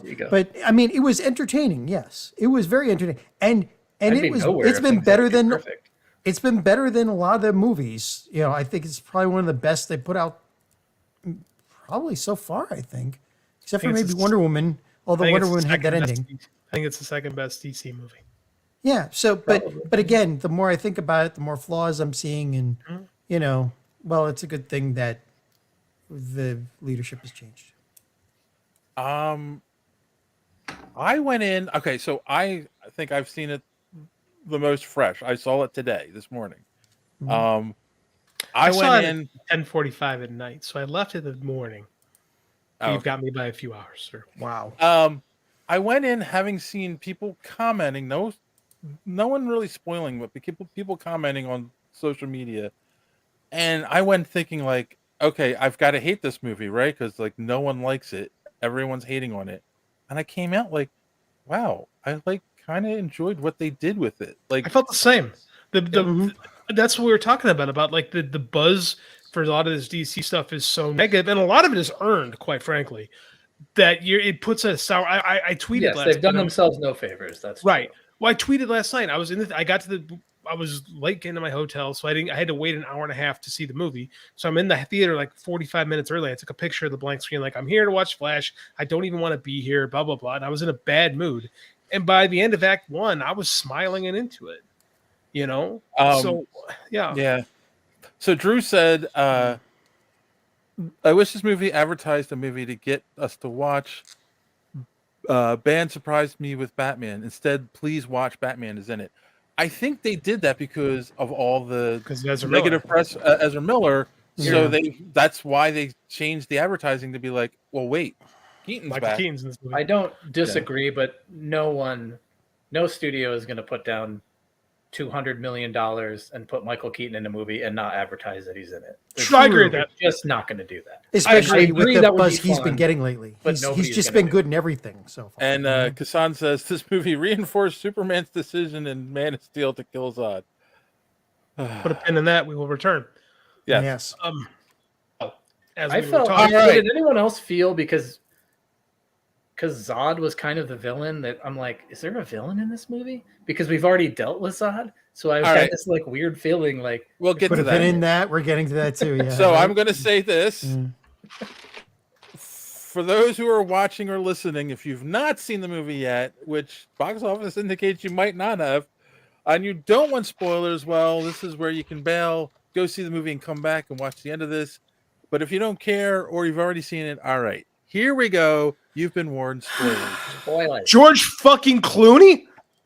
That was great. All right. Okay. That's the first thing I want to say. You can tell watching this movie, it was to set up the future of the DCEU for the next phase, whatever that was going to be. They were going to reset some things, change some things around, and they were using this movie to do it. I want to be honest. I read a synopsis of someone who saw the movie early, who explained the whole thing beat by beat, everything lined up except the end. They've changed the ending. Yeah. They changed the ending. The original ending, Keaton gets out of that car. And then they get a message from Affleck, who's trapped in a different universe. Setting up, okay, this is what we're now dealing with multiverse. That sounds like Armageddon. It sounds like Armageddon they're setting up or something. I feel like they brought Clooney in to say, okay, now it's tongue in cheek. We know this isn't going anywhere. Let's have a laugh. If you look at the whole theme of the movie is there are problems you can't fix and letting go. That's a perfect metaphor for all the shit they need to let go. I agree 100%. Well, wait. Speaking of the ending, really well. Speaking of the ending, the after credit scene. I know we're getting ahead of ourselves here, but we're talking about that they were setting stuff up. I think that still is trying to set things up because what he was I don't see how they keep Ezra Miller as the Flash, but they don't. I think they don't. But it sounded to me like they were Flash for a while. Right, but it sounded like what they were saying was, what Flash said to Jason Momoa was, in every universe, like the Batman's different, Superman's different, everything, but you're always the same. It sounded like he was saying Jason Momoa is going to stick around as Aquaman, but everybody else gets changed. That's pretty much the vibe I got too. Yeah. So plus he has a movie coming out. He does have a movie coming out, so you have to actually make that work. I think that this was one of the movies that really has a problem with studio interference. And this movie more so than any other movie I could think of recently, because the studio completely changed twice during production of this movie. Yes. Right. So this is why this movie has big time third act problems, because they didn't know what it wanted to be. The people who made the movie very clearly knew what they wanted it to be. But by the time it was time to finish this movie, its goals were different, right? This movie was supposed to be a flashpoint, the start of something else, when it really becomes a crisis, right? This movie is a crisis. I'm glad it didn't. Me too. I agree with you. I'm glad it's kind of all still up in the air because I feel like this was Flashpoint to the DCEU as Civil War is to the Marvel Cinematic Universe.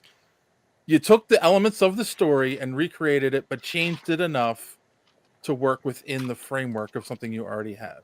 I feel like this was more Flashpoint than Captain America Civil War was Marvel Civil War, in my opinion.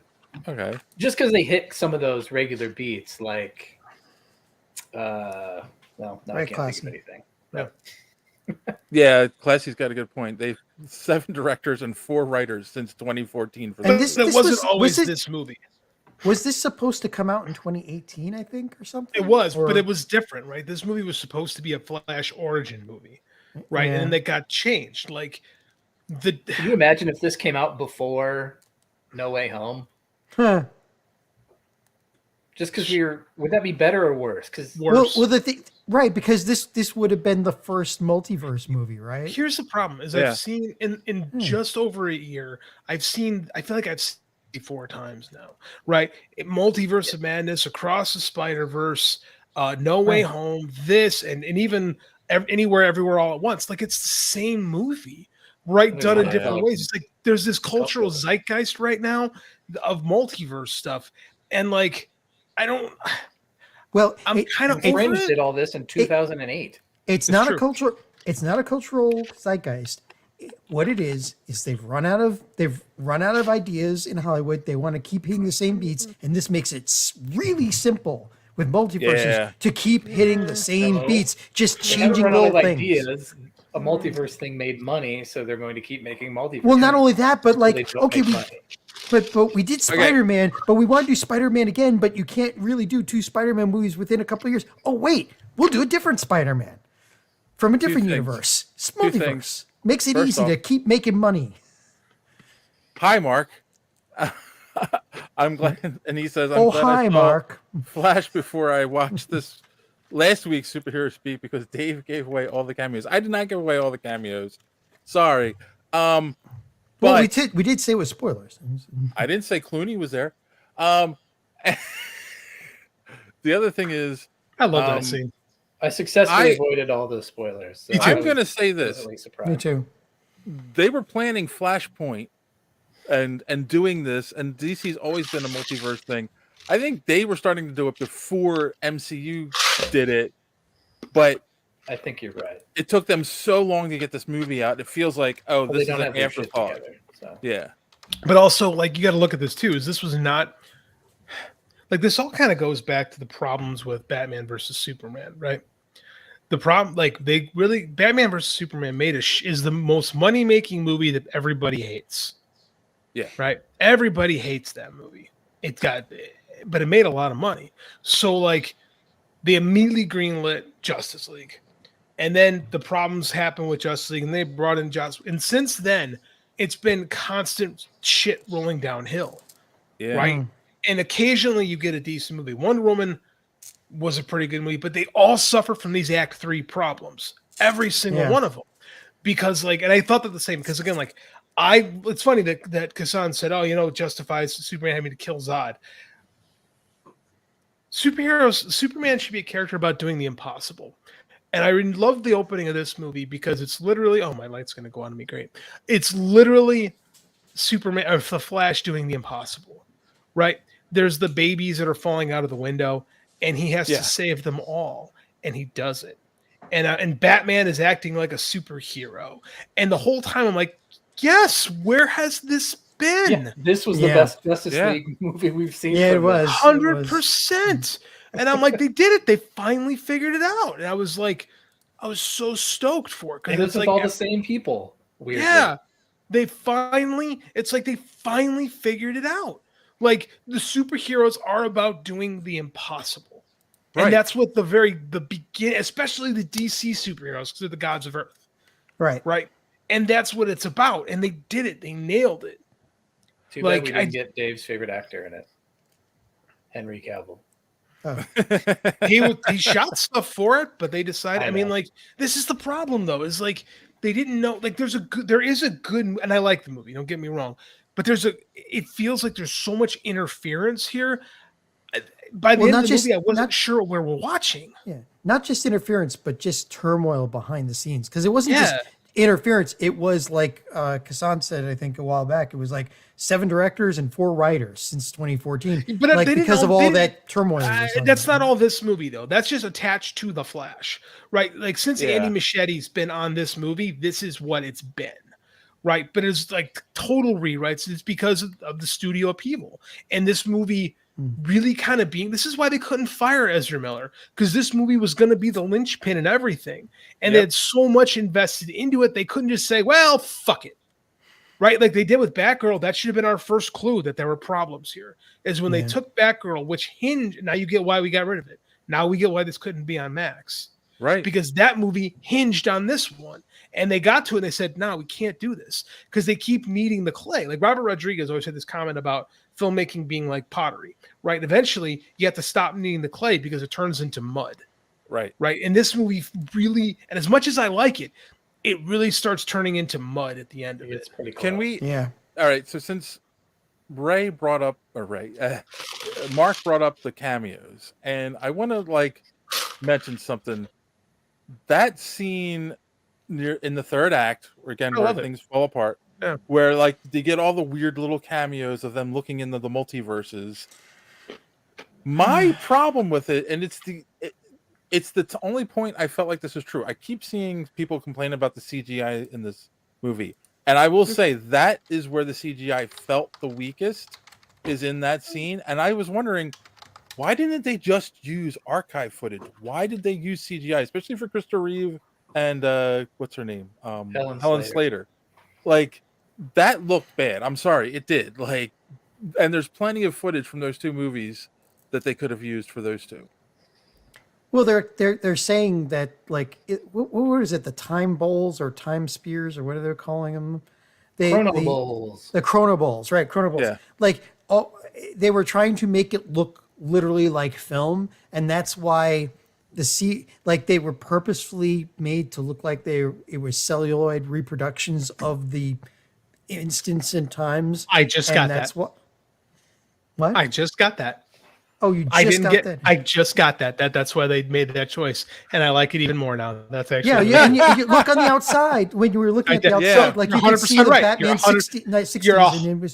And you see George Reeves, and you see Christopher Reeve and Helen Slater. You could know because they never appeared on screen together. Like it didn't bother me, and I loved it. Oh, come on. We're all Kevin Smith at some point, whether we want to admit it or not. We all like Kevin Smith. We all saw Nicolas Cage fighting a giant spider, and we all had to go, I'll be damned, John Peters was right. I'll be damned. It looks pretty fucking cool. Pretty awesome.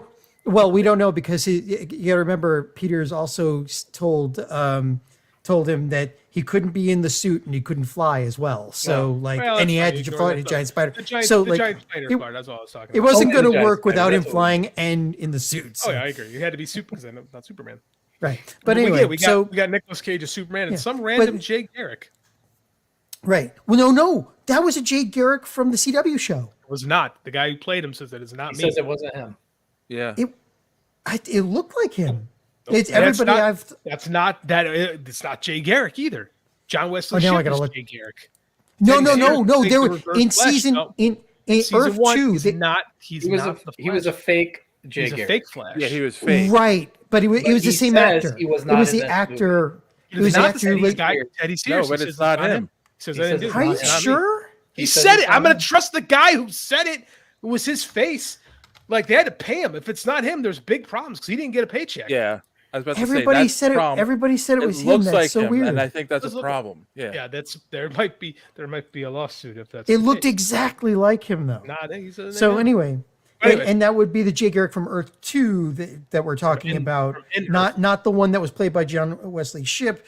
And he later, I think that same actor who played the Earth 2 Flash, or Jay Garrick, also played one of the bad guys towards the end. Zoom, right? Who we get a version of in this movie. But anyway, like so it was.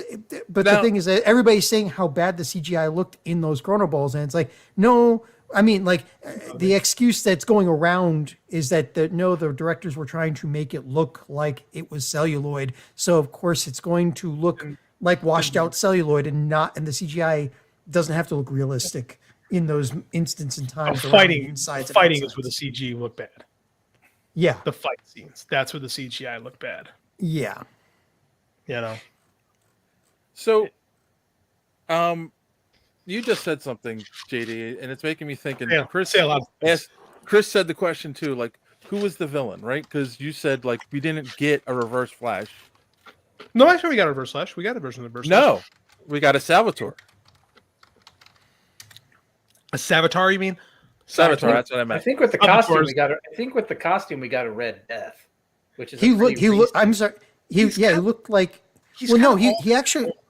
Like they never named. Yeah, him. he looked like Black Racer almost. You know. He did. I mean, that's the thing. He's But- kind of the Black Racer. He's kind of Red Death. He's kind of I thought Savitar too the first time I saw him. He's kind of Reverse Flash, but because he is none of those, he is all of those. Right? He's like an all-encompassing Flash villain that never really gets named. He also doesn't kill Barry's mom.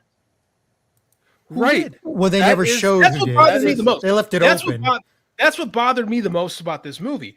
It's not. Yeah. It's the fact that one, Barry doesn't care about who killed, which I understand. He's trying to save his dad. But a big crux of the Flashpoint miniseries was Zoom killed his mom. He finds out that Zoom is responsible for killing his mother. Professor Zoom, excuse me. Not Zoom. We never find out. I mean, like, am I crazy? Like, they never even entertain. They don't even entertain the idea of who killed Barry's mom. Thematically, I like it that he's trying to save his dad. I do too. I have no problems with that. I just kept But wondering. I understand what you're saying. The movie doesn't. The definitely movie isn't. The movie isn't concerned with what I'm asking. Like it never raises the point, so it's hard for me to. And it's call not it like there's going to plot be a sequel, so we're Do not. you- Do you think that's on the cutting room floor? I don't know. Do you think that part's on the like that's one of the pieces that's on the cutting room floor? I mean, that I wouldn't they be showed like surprised. Reverse Flash or Do something. you there? think Do you think they maybe originally were going that direction to make it Or Reverse there's Flash? yellow blur of some sort. And they showed Reverse Flash, but since they decided we're not going anywhere with this, we're going to cut that out. It's 100% possible because she's got they give us a tight on her stomach. There's a knife in her gut. Right. Barry's dad put his hand on it to kind of like remove it because human nature do a mistake. Like they make it abundantly clear that it is not him. The whole movie is about proving him innocent. Right. That's the whole motivation of save Barry's mother, get his dad out of jail. It's very much Flashpoint. So my question is, yeah, I was saying that bothers me that the movie never concerns itself with who actually killed Barry's mom. Right, because they even how he saves her is so different than the story Flashpoint. I'll just make dad not go and then he won't get killed. But then I also wonder so whoever broke into the house in the first place doesn't break in the house because dad's there. It has to be Reverse Flash. And I thought, well, it's going to be this Savitar like thing, but it's Barry, right? Spoiler. It's Barry it's that Earth's version of Barry. And the reason he stops is because Barry's going to let mom die. So that doesn't make sense. Yeah. Yeah. See, everything starts to break down. And by the way, it may be because the explanation for time travel here is that whole fulcrum thing rather than a branching that maybe in the timeline he created when he put the tomato can in it. Yeah, that nobody was ever going to come and kill her at that point anyway. It's possible. They never, but because it affects the past as well. It just bothers me that they weren't concerned with asking the question. I find it hard to believe that Barry didn't want to know who killed his mom. Yeah, it was never even asked. It was never right. They never the mentioned film it at has all. no interest in asking the question. Which they also show that Barry has such an interest in making sure forensic evidence is so true that innocent people don't go to jail and the right people go to jail, and yet he doesn't ask the question who killed my mom. You're right. Yeah. That's the one thing I left them. We go, man, that was a lot of fun. Who killed Barry's mom? It's probably stuff that was cut out because it does seem weird. They don't even. It's a massive plot, and this is where I like the movie. I enjoy, me guys, character over everything. I really liked Ezra Miller, and I feel like I need to take a shower after saying that. Right, that's where I was going next. So let's talk. They did a very good job of wrangling him. he came across really well. Actor Ezra Miller did a very good job. Right. He's talented. It really came across. He really came across as the older, more experienced, and more concerned version of Barry. Right. My question is this the same Barry Allen we saw in Justice League? No, it isn't because Joss Whedon was somebody different. Yeah, Joss Whedon wasn't directing. That's that guy couldn't get time off, so he was history rewrote it to be the dude from Office Space. Yeah. So now it's Ron Livingston. So are we in a slightly different parallel universe than we are from Batman v Superman? So the interesting thing is, right, going into this movie, obviously Ezra Miller took a different approach to this character so that he could have the doofy college kid and Night Classy. Oh, good night, Classy. And have the doofy college kid and then the more serious Barry who's trying to get everything back to normal, right? Yeah, but he's still a different Barry from the last movie, right? Or He's last... grown. Like it's been several, like even in continuity, it's been several years since Justice League. Right. Yes. Right. And they're a functioning Justice League at this point. If that's the last time we see Gal Gadot too, she was great. Thank you for your service. I've enjoyed most work. Probably is. So I'm glad we got to say goodbye to her. Yeah. But they said goodbye to her by making all those stupid jokes. Like They that was make one of the things that jokes. kept. She's got a They lot kept of jokes. Yeah, I know, but it wasn't just jokes. It was like at just the wrong time. You know. No, like, they were almost. fine. It was a fine time. I expect humor in a Flash movie, though. That's the thing. Yeah, but there's jokes that you can make that are part of what's happening of the current situation, and then there's jokes that you're just hitting was that in joke there too close because to they were home, fun. John? That you know there's a thing out there called sex, but you haven't really. No, experienced it? but like it just it's like again like it just sounded like, oh, this joke will be fun, we'll just insert it here. It didn't have anything to do with the current situation. It was just They solved the problem, and it was the lasso of truth. It was fine. I know, but they like it felt like they were just inserting jokes in certain places. They were inserting jokes. It wasn't part of the actual writing. It was just insert joke here, insert joke. It was like Mad Libs. I disagree. I laughed. I thought it was funny. I don't even like Ezra Miller's interpretation of Barry Allen.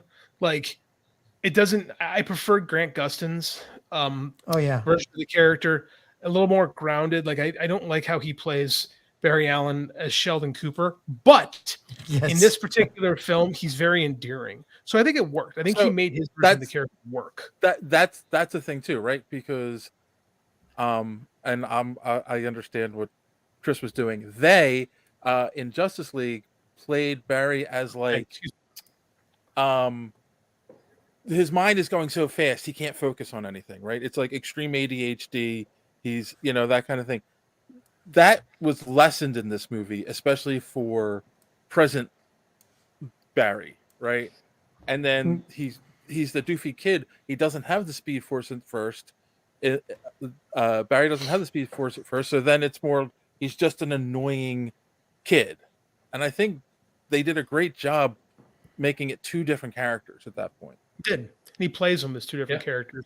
And I think they do a really good job of portraying the different versions of Barry and like arguing with himself and like, really doing I think they do a really good job playing a version of the character that I admittedly don't care for, but it really made me care about him. I was not Barry. looking forward to Ezra Miller's on the screen, and then as it was happening, I was like, this is good. This is fine. Yeah, it worked. Yeah. They made it work. They do it. It's probably the best acting job that they've done in the mainstream because again, they don't do a lot, right? Like, what else has Ezra Miller really been in? That's a legit question. What else has Ezra Miller been in? I'm not sure. So I don't think it's crazy to call this probably the best performance of their career, right? Yeah, that was pretty great. I mean, all right. And what about Michael Keaton's return? He's awesome. Oh, he's the best part of this movie. He really is. I think he's the glue that holds it together. Yeah. It was fun. Dave? I loved every second, and they made there it is. They made such an amazing choice. The problem when you have older actors in these movies and they have them do action scenes, and you can tell like, no, they're 70, they can't run like that anymore. Mm-hmm. Having him have the long hair for that fight scene in the beginning to hide his face, so it was a stunt man, but like it makes it work. And then every other time he's in action in the movie, he's in the costume for most of this movie.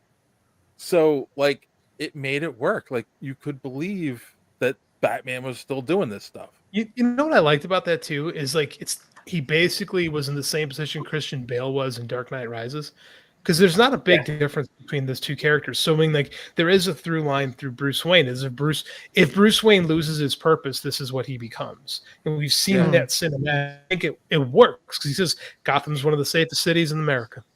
Like this is what is a Batman that doesn't have purpose anymore? Who beats a bat? I love it. This Batman won the war on crime. and he just I has don't nothing know. else. Move to another city. I mean, but what is he? That's the whole thing, and I love that He's too. like- Is he's in like this crisis? Like, what am I without Batman? Like, he dies, and he's like, nope, thank you. Go out as I'm good. Batman. Such a great. Oh my! I got emotional. I did.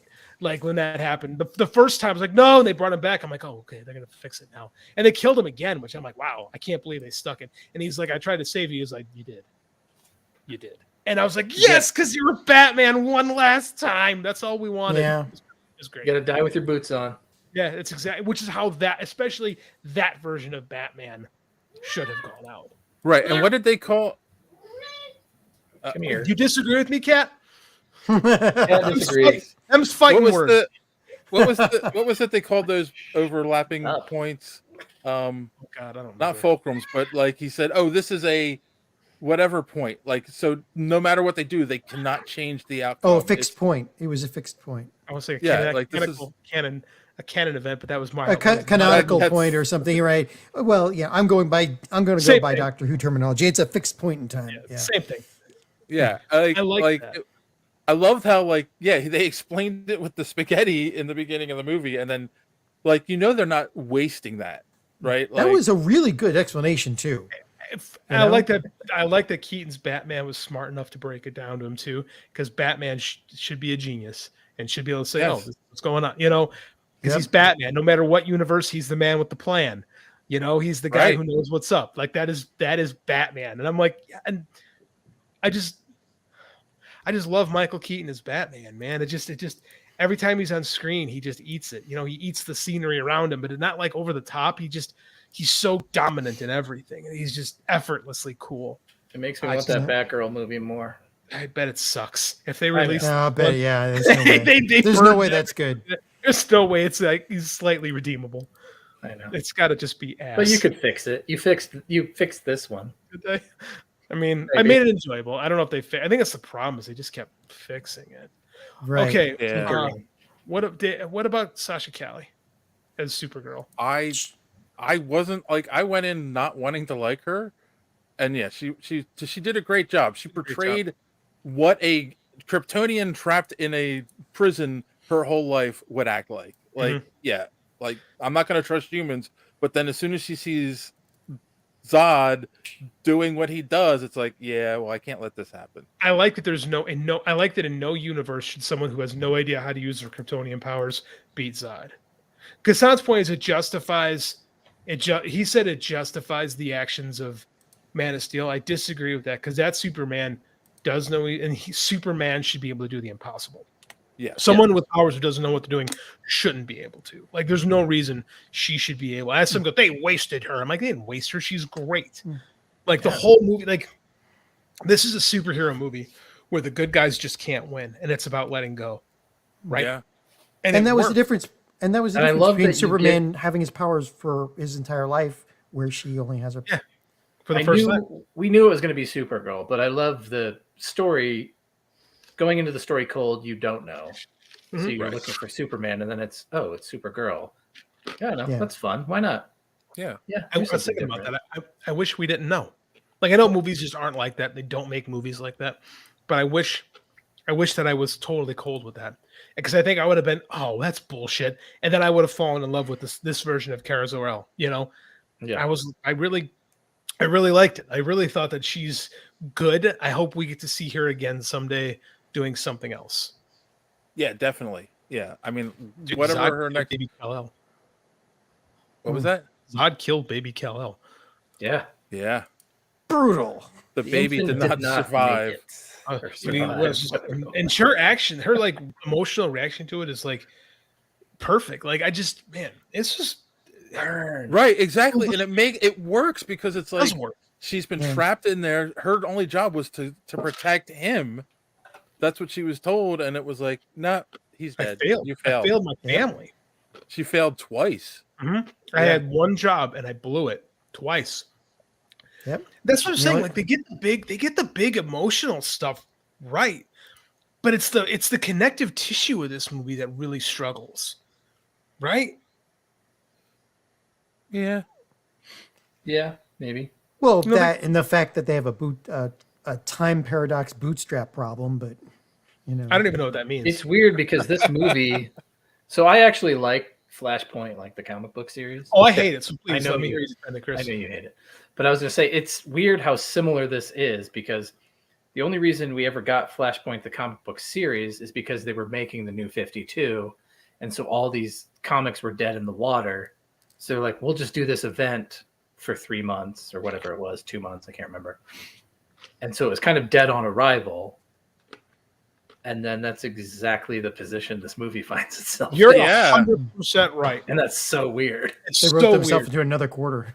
No, it's like one of those history repeating itself moments. And they weren't planning on it that way when they first like pitched this and we're going to do it. So it's just I think Jeff Johns talked about that too. How the New 52 was not, when he was creating Flashpoint, it was not supposed to be the end of the post-crisis DCU, but it became that. So I think it was actually closer than what you initially said. I think it's like the exact same thing where, because remember we were supposed to get a Barry and a Wally book coming out of Flashpoint. We never got. Yeah, well, John. I think was it about a year before that he brought Barry Allen back, and he had been teasing something called Flashpoint since the beginning. Mm-hmm.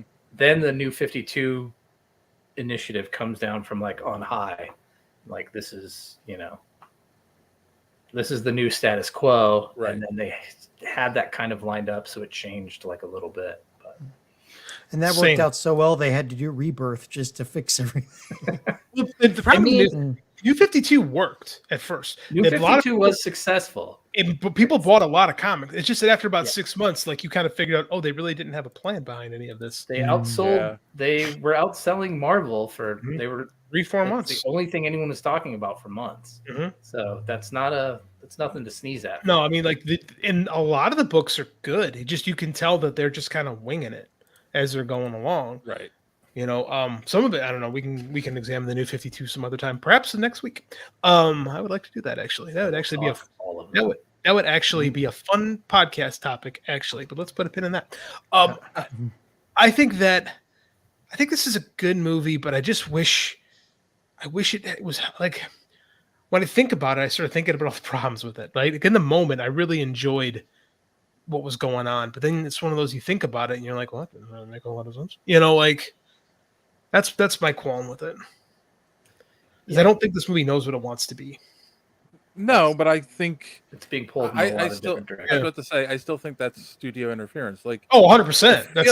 I feel like they knew what it wanted to be when they first made it. Then it was like, we're going to go this direction. Now we're going to go this direction. And then, that's why the end doesn't make any sense. It's like, okay, so his younger self became a future version of itself, knocked him into the time where he got knocked into so he could create himself, or Barry could create his younger, older self.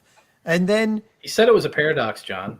I know, but it's so right, but it's I mean, he was a time remnant, like, and the young Barry was basically a time remnant, so he could go and do that over and over again. Like that's a thing in the comics. Like it works.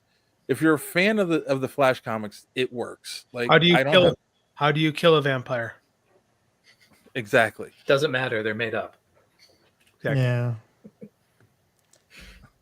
Exactly. So but the CW handled that much better though, because it made sense how they. And the whole thing that's an artistic choice, right? You can prefer one artistic choice to another. There's a lot about this movie that I prefer to anything the CW did, right? Like.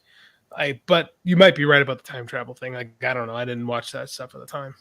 And he's traveling in that same loop over and over again. That's the interesting thing. I think is another lesson in this movie is that he keeps doing the same thing over and over again, expecting to win instead of stopping and going like, "Wait, maybe if I do this."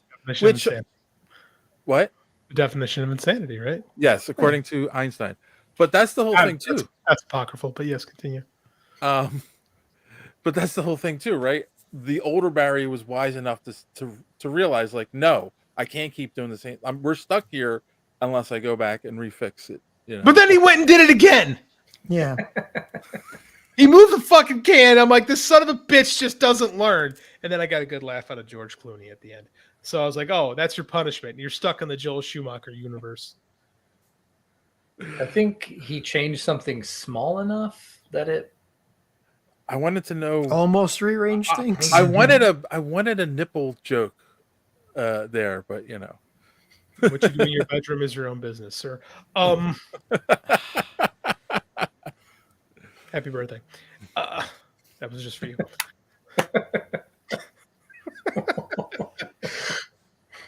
I don't know. Nice.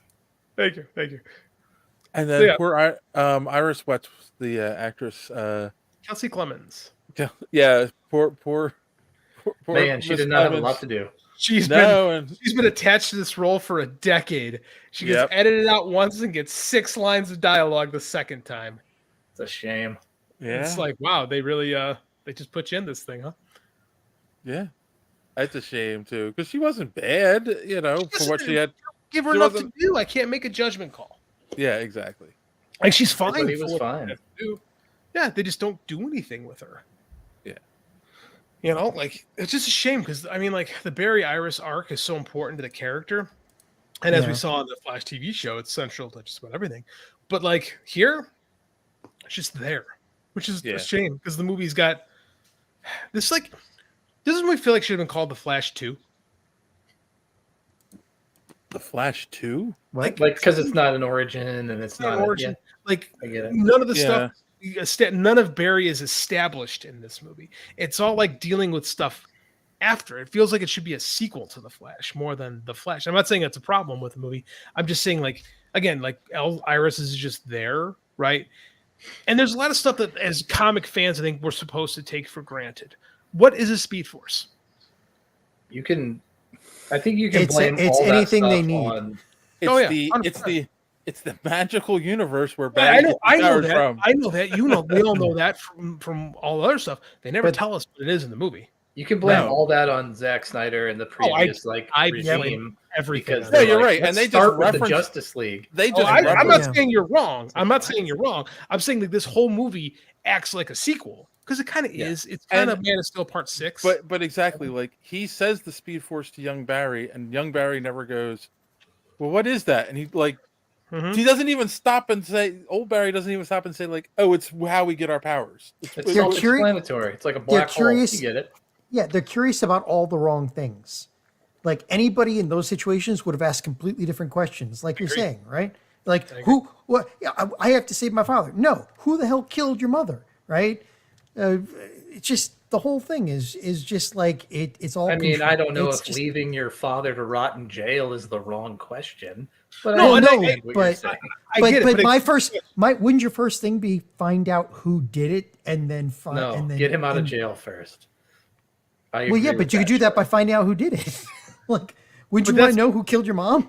But if you can't figure it out, unless you can exonerate him. That's Chris is right. That's the comic book. That's what he does in the comic because he wants to exonerate because he can't figure out the killer is just gone and there is no evidence. That's why in this case, why didn't he go back? Why didn't he go back in time and just stand outside the house and watch who came out, so he can go, "Oh, that's who it did it." Bruce Wayne told him not to. Right. That's why he was trying to do. If I just do the tomatoes, I'm not doing anything. Right. He was trying to make a little change, and it was a total butterfly effect thing, which I like. That's creative. That's different enough from Flashpoint because in Flashpoint, the comic, it's a big thing where he fights Zoom, and they didn't do that. They tried to go more subtle, and it got worse, which I like. I like that. That was cool, but yeah, it just bothers me that we never. It doesn't bother me that we don't know who killed Barry's mom. It bothers me we didn't ask the question of who killed Barry's mom. It's weird how many of the same beats this hit with the Flashpoint comic without being very similar. Like the way they get him his powers back, the Superman, Supergirl thing. I don't know, just like a lot of different stuff was very similar.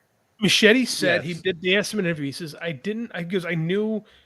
wanted, we were using Flashpoint as the basis, but I didn't want to just adapt it because then you just know what happened. And we wanted to tell a different story. So it's not just the comic, which is weird because like, yeah, I do. And he did that with It too. But in It, he stays a lot closer to the source material, varies a little bit in part 2, more so in part 2, because part 2 that's part of the story that's flawed. And so like, that's why that doesn't work quite as well. That's the part but like, Yeah, nobody likes that part of the book.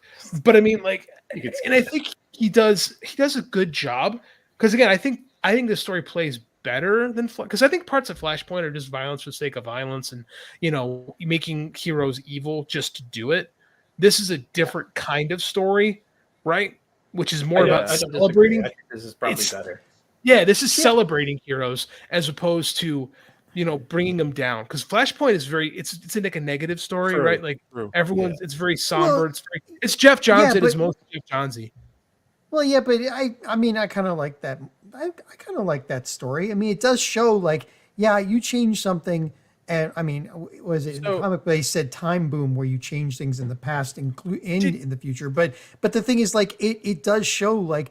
And I think part of it, what interfering with time, like they said that the stakes of interfering with time is wiping out the planet. The fact that the fact that they didn't have a Superman in that world, Aquaman and Wonder Woman couldn't see what they could aspire to. I didn't have to watch Wonder Woman be like. I didn't have to watch Gal Gadot beheading Jason Momoa in this movie. Like we didn't. I think it's a better movie for not that. It's like we got to focus. Well, no, this has nothing to do with the Flashpoint though. This is. I also like that they went with just the movie timeline, and they're like, let's get Keaton, and he's playing Bruce Wayne. He's not Thomas Wayne. It's none of that, because that's just too complicated to try to explain to people. Well, it would also take longer to tell that story. Yes, and they had no setup for it at all. So I like that little 3-issue, whatever that is, brand. Yeah, the Batman. Yeah, that's the best part of Flashpoint. That's really fun. It is. We don't need it here. Do you know that story, John Dave? Like Thomas Wayne is Batman and Martha Wayne is Joker. Martha's the Joker. Yeah. Yeah. Good story. But that's like a movie unto itself. Yes. Right. That could be its own. I'm kind of glad they didn't do that, because they saved that. They could actually just do that story if they ever wanted to. Yeah.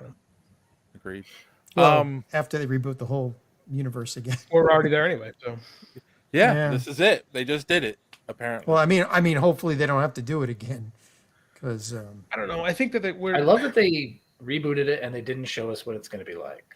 I love the way it just kind of ends, just like, just it's a no joke. falling action. Yeah, it's just a joke. Well, except that Jason Momoa is probably going to be part of it. Can they keep him and not Gal Gadot and all the rest? It's nothing to sneeze at. Dramatic applause. Yeah. But I mean, seriously, like, can they keep him and nobody else? Yeah, you keep. I mean, it's like you're talking about DC Comics. Like we just talked about New 52, right? Everything got rebooted in DC except what was selling at the time. What was selling? And Green Lantern. Batman and Green Lantern, because people were buying that and they didn't want to restart. They just had that successful John's War of Light run, right? So they weren't Brightest Day run. They weren't going to reboot that. And Batman functioned, right? Because people would get mad if Batman didn't have 8 billion teenagers hanging out with them. So they weren't going to reboot that. Everything else got rebooted, and it's messy, right? But that's just DC. It was like the Crisis, right? Same deal. Some stuff got rebooted in the Crisis, some stuff didn't. Are we going to get a Cassandra Cain Batwoman? Who the fuck knows, man? I don't know what we're getting tomorrow. We're so far from that. The beginning of this with Flash and Batman in Gotham City. This made me more excited for how they're going to do the Brave and the Bold and have like the superhero Batman universe one, and then like the Robert Pattinson separate. That's a really good idea. I agree. Because Batman doesn't really work. You can't keep him the same and have him do both things. And they're going to. Yeah. It's like Nolan said. Nolan said my Batman can't be running around with Superman. And he was right. But this Batman, like finally Ben Affleck's it's like, wow, I finally am happy with Ben Affleck's Batman, and it's over. Yeah, exactly. Yeah, it's a good way to leave That's it. a really shame. It is. You're right. They did it, but they did it right. Like we saw what the Justice League could be, right? Thankfully, we didn't get Henry Cavill. You don't like Henry Cavill as Superman? I mean, what good movie was he in as Superman? None. I agree with that. I never thought he was the problem though, but I don't think I can't. I know, but I can't. There's nothing I can look at to say you're not wrong. He was any good. Yeah. And it's a shame. It's a shame that this movie has failed because of what came before. Because it's a better movie than Shazam. It's a better movie than Black Adam. It's better than both the Suicide Squads. It's better than Wonder Woman 84. right? Yeah. But we're still suffering from people going, Batman versus Superman, which you can't. It made a lot of money, but how did Justice League do? Didn't do great. Yeah. The recut Justice League, how did it do? For all the hubbub, not great. Nope. Right? Like people Who knows? just It's streaming numbers. What does that mean? Nothing. it doesn't. We don't know that, but I mean, like they called it disappointment. The first Shazam movie was still good, though. I like the first Shazam movie, but it's not perfect. Like It's it's fine. not as good as this. Aquaman was good. Wonder Aquaman's Woman was fun. good. Wonder I Woman's did good. I like the Suicide Squad, the second one. I like the Suicide second one. Squad, but I think this is better. I think this is better than all the movies but Wonder Woman, and I think that I will say Mac 3 problems. I will say the first Aquaman is good, but it points out what the problems were with all of the DCEU in the beginning, where they gave you one version of like what Aquaman and Atlantis was like in was it Justice League or Batman v Superman? Justice League. And then all of a sudden we got Aquaman and it's completely different because it's a different director and everything. And it was like, okay, well, you have to guys have to someone who's saying, here's the style we're following, so it all feels cohesive. That's why style's been all over the place, though. So that's what Peter Safran and James Gunn are supposed to be doing now. Yeah. But again, this isn't their don't movie. make Justice League first. That was a mistake. That was a huge mistake. Big mistake. Well, yeah, but we've talked about before that was like they're looking at the numbers and the money that that Marvel's pulling in. They're like, oh, we know a piece of that, Exactly, it's exactly what it was. Look at Batman versus Superman, quote, comma, colon, dawn of justice, comma, the big shit's going down. Like, I mean, like that movie was the whole point of that movie was to get us ready for Justice League. To the point where we had clips of Barry Allen, we had for some reason Cyborg, we had stuff about Aquaman. Like Wonder Woman's in the movie. Like they were never interested in just telling us a story. Yeah. No, right? it was all contrived. Yeah. For all its flaws, Man of Steel is at least a coherent story that exists on its own. Right. None Not of a the other great movies, story, with the exception of, I just said for all its flaws, it's what it is unabashedly itself. Yeah. None of the other movies can say that. They're all a part of trying to do what Kevin Feige did successfully for a while, and has even started to see flaws in. I'll still say this in recent years. Yeah. Right. Gotten too big. It's too big, and I think that I'm going to say this. I am tired of continuity in movies. Tired of it. Yeah. I just want to see good movies at this point. Okay. Am I alone on that? Am I alone on that? I don't disagree with you. I'm not tired of it yet. I don't necessarily hate continuity. I hate movies. That's I hate. Down. I said I'm tired of it. Right. I don't want to see movies bogged down by continuity. Like, oh, how does this fit into the bigger picture? And you have no choice at some point when you're 30 movies in. The movies become about like themselves. 15. Yeah. Like, see, I want to see continuity. I want to see that, but like we were just saying, even Feige is starting to lose his way. Although a pandemic and all this other stuff that's going on. I don't want to hear a pandemic. I know, but nobody forgot how to write because of COVID. It's been bad. Well, we're in a writer's strike now, so they did actually. Didn't forget. They're just like, you got to pay a motherfucker. No, didn't you know that that you got to get paid?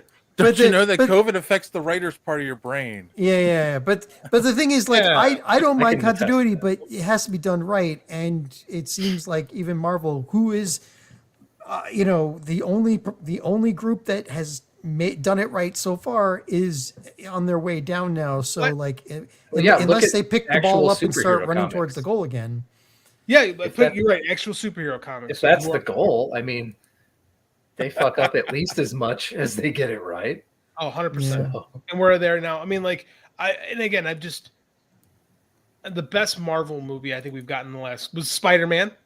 Like, that is a movie that's steeped in continuity, but does it right. Right? Yeah. They did it.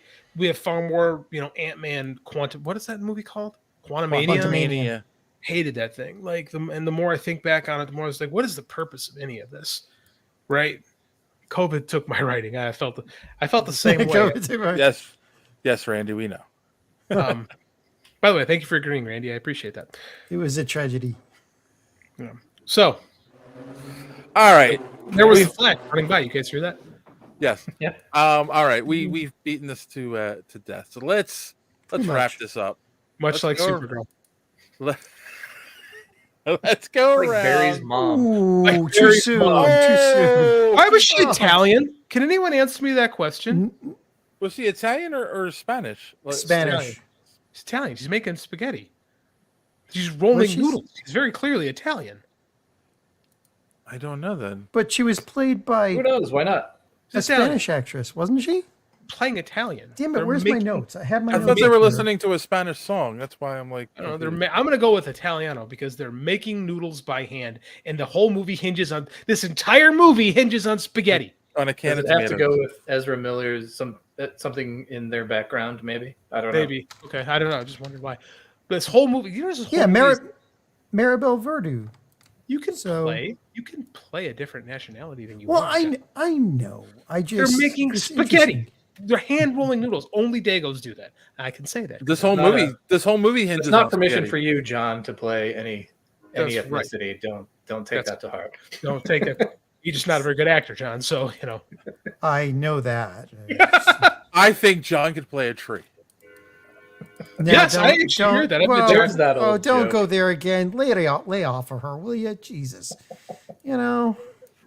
If I could lay into her. Anyway, let's No, go around. no. I clicked mute so as not to and say score this the dirty movie joke. 10 to 1, 10 being the best, 1 being the Unnecessary. worst. And give your final thoughts. And Chris, you can go first. I don't know, like an 8 somewhere in there. I enjoyed it quite a bit as I was watching it. Why else do you go to the movies? Right. Nice big spectacle. Sure. It was fun. I don't know if I'll be thinking about it much, but that's okay. All right. That's it. Cool. JD. 7.5. I liked it a lot, but the question about Barry's mom bugs me. I can't lie. It really bugged me. But I liked Ezra Miller. They're really good in this movie. Really good in this movie. Seeing Michael Keaton back as Batman. Yeah. I really love that. Like the good far outweighs the bad. But I think because of like the overabundance of studio interference, it's hard for me to get beyond that. But it's good. I highly recommend it. I want to know what normal people think, actually. People who aren't like comic nerds, like and who love this stuff, like we clearly love this stuff. I want to hear what the normies think about this movie. Tom Cruise liked it. I said normal people. Tom Cruise and Stephen King liked it, right? Because there were Easter eggs about those guys in here. Stephen King. By the way, I think we can all agree the Eric Stoltz joke was phenomenal. Oh my God, yes. Okay, they did that in Fringe too. Does anyone remember that? That was something how they knew they were in a different universe. But here's they're in 1985 and on like a marquee. It's Back to the Future starring Eric Stoltz. I never saw Fringe. That's also you something should. to your I should. point, JD. I think only super nerds know about the Eric Stoltz connection to the Back to the Future. And that's what I wonder too. Same with the Nicolas Cage Superman. Like you got to be a nerd to know that story. They are deep cuts. They're super deep cuts. That's why I'm like, if I want to take my wife to it, just to be, I just for appreciated like, what is this? You know, I don't know. I don't know what a normal person would think of all this. Normal person. Right. Well, if there's such a thing. As the furthest from a normal person here, John. I'm giving it a 6. Wow. I mean, there were too many. I enjoyed it once, and then I started to think about it, and the more, and you know, again, it's like I'm not a normal person. I'm a comic book person, so I like DC, or used to, and there was too many things in there that just kept tripping my brain up while I was watching it. And I still feel like the jokes were just inserted after they filmed those scenes and just like, here, we've got these jokes, just spread them throughout the movie. The jokes had nothing to do with the actual situation that they were filming at the time. It was just, tell this joke while we're doing this. Okay. So it's just, there was too many things about this that just, I wouldn't watch this again because it doesn't go anywhere. There's too many things that bug me. And, I will admit Ezra Miller, his swan song, he did pretty good. I'm sure they when we see the behind the scenes, they'll show the freezer that they were rolling into every night, so he couldn't do anything bad while they were doing the movie. Or Fair, afterwards. all the bad stuff they did was after the movie was done shooting. Yeah, true. Wow. Now there's a movie. I feel like Dave just. Although we haven't heard about him in a year or so since they started like promoting this, so like they had their thumb on him, I'm sure. They threatened to pull the movie. Yeah. Yeah. But anyway, it's just I don't know. I can't get past a lot of the stuff that bugs me about this. I get it. Okay. Dave? I am going to say they did get me in the nostalgias. I loved the Nicolas Cage cameo. I'm sorry, like that was good. brilliant. Yeah. Michael Keaton still got it. Like he carries a good amount in this movie, which is good. But Ezra Miller does an excellent job playing two versions of Barry Allen. Like you can't take that away from them in this movie. So, and I'm doing this also strictly to piss Joey DiCarlo of So Wizard off, because I gave Across the Spider-Verse a 7.5. I'm giving this one an 8 because I enjoyed this one more than Across the Spider-Verse. You're a monster, Dave. You hate Gwen that much. Oh yeah, I do. I do. God, No, I not have Gwen some, Stacy's Spider Gwen. There's a difference. There's John, only I one have some medicinal gummies I'll send you the next time you go to see a dumb movie in the theater. It's going to help you out a lot. I think that's a very kind and appreciated move on this part, because I think it might be good. Really going to relax. All right, I think the overall consensus, except for from John, is go see this movie. Yeah, go see it. I mean, I wouldn't say don't go see it. I'm just saying that I don't know. Just John, this movie is very bad about details, right? Yeah, and that's John me, right? Is a stickler for details. Yeah. Yes. Yeah, but I agree. I understand that people who aren't ADHD and OCD and all that, they'll go to this movie and they'll enjoy it just like they enjoyed the Transformers movies. So complete trash people. But it's okay. Did you guys like the last? I didn't get to listen to last week's show. Oh, that's right. You weren't here. I wasn't here. I was with family, so I just didn't get to see a chance to listen. Did we like the Transformers movie? I haven't seen it yet. It's confusing. I'm not going to watch it. I'm not going to either. I'm just curious. It's so confusing because it's definitely a whole new timeline, but they don't explain that at all. You're just supposed to understand what's going on. But if you've seen I haven't seen a Transformers movie since 1988 or 86, whenever that came out. Oh, when they killed Optimus Prime. You're smart. It's the only one I've ever seen. Yeah, you should save yourself a lot of, well, quite frankly, a lot of just wasted money. Quite frankly, I saw Michael Bay and I was like, maybe not. Good call. Right. Yeah. Good call. Yeah. Now, and it's okay. So I think the consensus was Bumblebee did well, so they're like, okay, we can make another Transformers movie, but instead of following the formula that worked in Bumblebee, they went back to the Michael Bay formula. It was like, really? Except without Michael Bay, which didn't work out too well. Yeah. And that had some rewrites too, I think.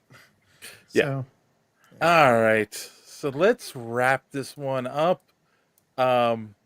Randy, we do not promote that here. Uh-oh. Nope. No, you can't give it a 5. Let's wrap this up. Let's go around. What did you learn this week, or do you have any recommendations? And this time, John, you can start. I don't know. I didn't really learn much of anything except, DC's gonna. We'll see what DC does. As far as recommendations, well, I mean, I'm shotgunning all of these light novels for Reincarnated as a Sword. It's way better than it ever than anything with that name should be.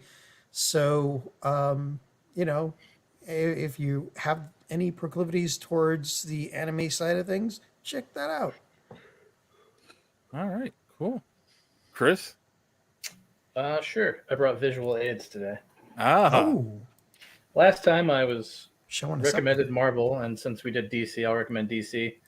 DC's been putting out these big old phone books of previous series. Mm-hmm. This was The Unwritten. I don't know. It's one of the last good Vertigo series. You can get these if you order them ahead of time. You get them for half off. It's like $30, and you usually get 30, 40 issues and stuff.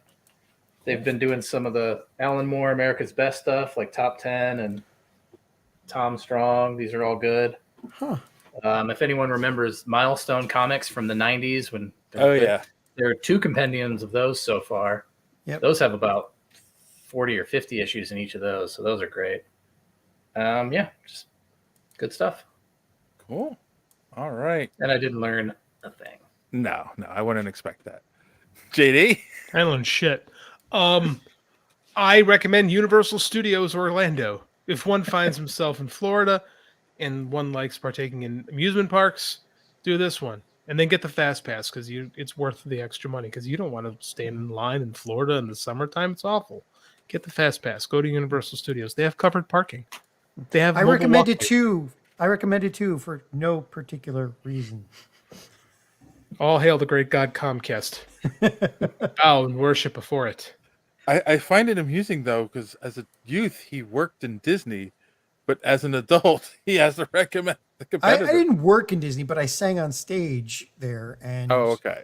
You worked in Disney World? I sang on stage.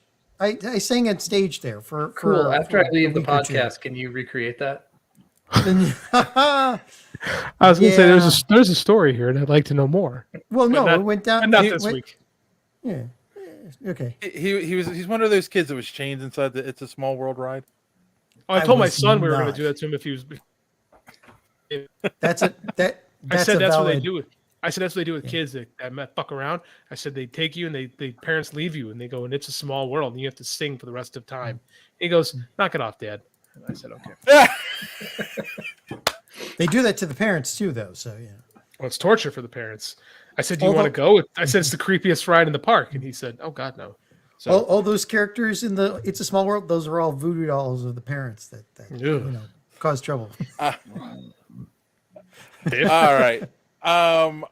What did I didn't learn a damn thing either this week, other than Michael Keaton still got it. He really does. Okay, fair enough. Yeah, he really does. We knew that, though. We knew that. Yeah. I mean, when we saw him as Vulture, we knew it. Yeah. I knew it as some as Birdman, for God's sakes. That man's good. I still haven't seen that movie. It's a good movie. It's weird. It's very, very weird, but it's good. Yeah. So maybe some of those gummies. Maybe get some of those gummies before you. Maybe. I have a surround sound in my basement. Come with the drums in that movie. It sounds. You're going insane. Yes, you would add. You know, it's actually a good call. The soundscape in that movie is very interesting. It is. It's pretty good. All right. I will recommend that you check out Secret Invasion, new on Disney Plus, because John and I will at least be talking about that a little bit next week. We might have to force JD to watch it. Yeah, right. Also, I would recommend that you head on over to superheroespeak.com. Oh my God, I can't talk. Where you can find the podcast every week. Links to all our social media at the top of the page. Comic book reviews by Chris, not Kassan. Did I get replaced? I was like, what the hell? Anyway. And lots of other good things. So, on that note, as always, boys and girls, thanks for watching.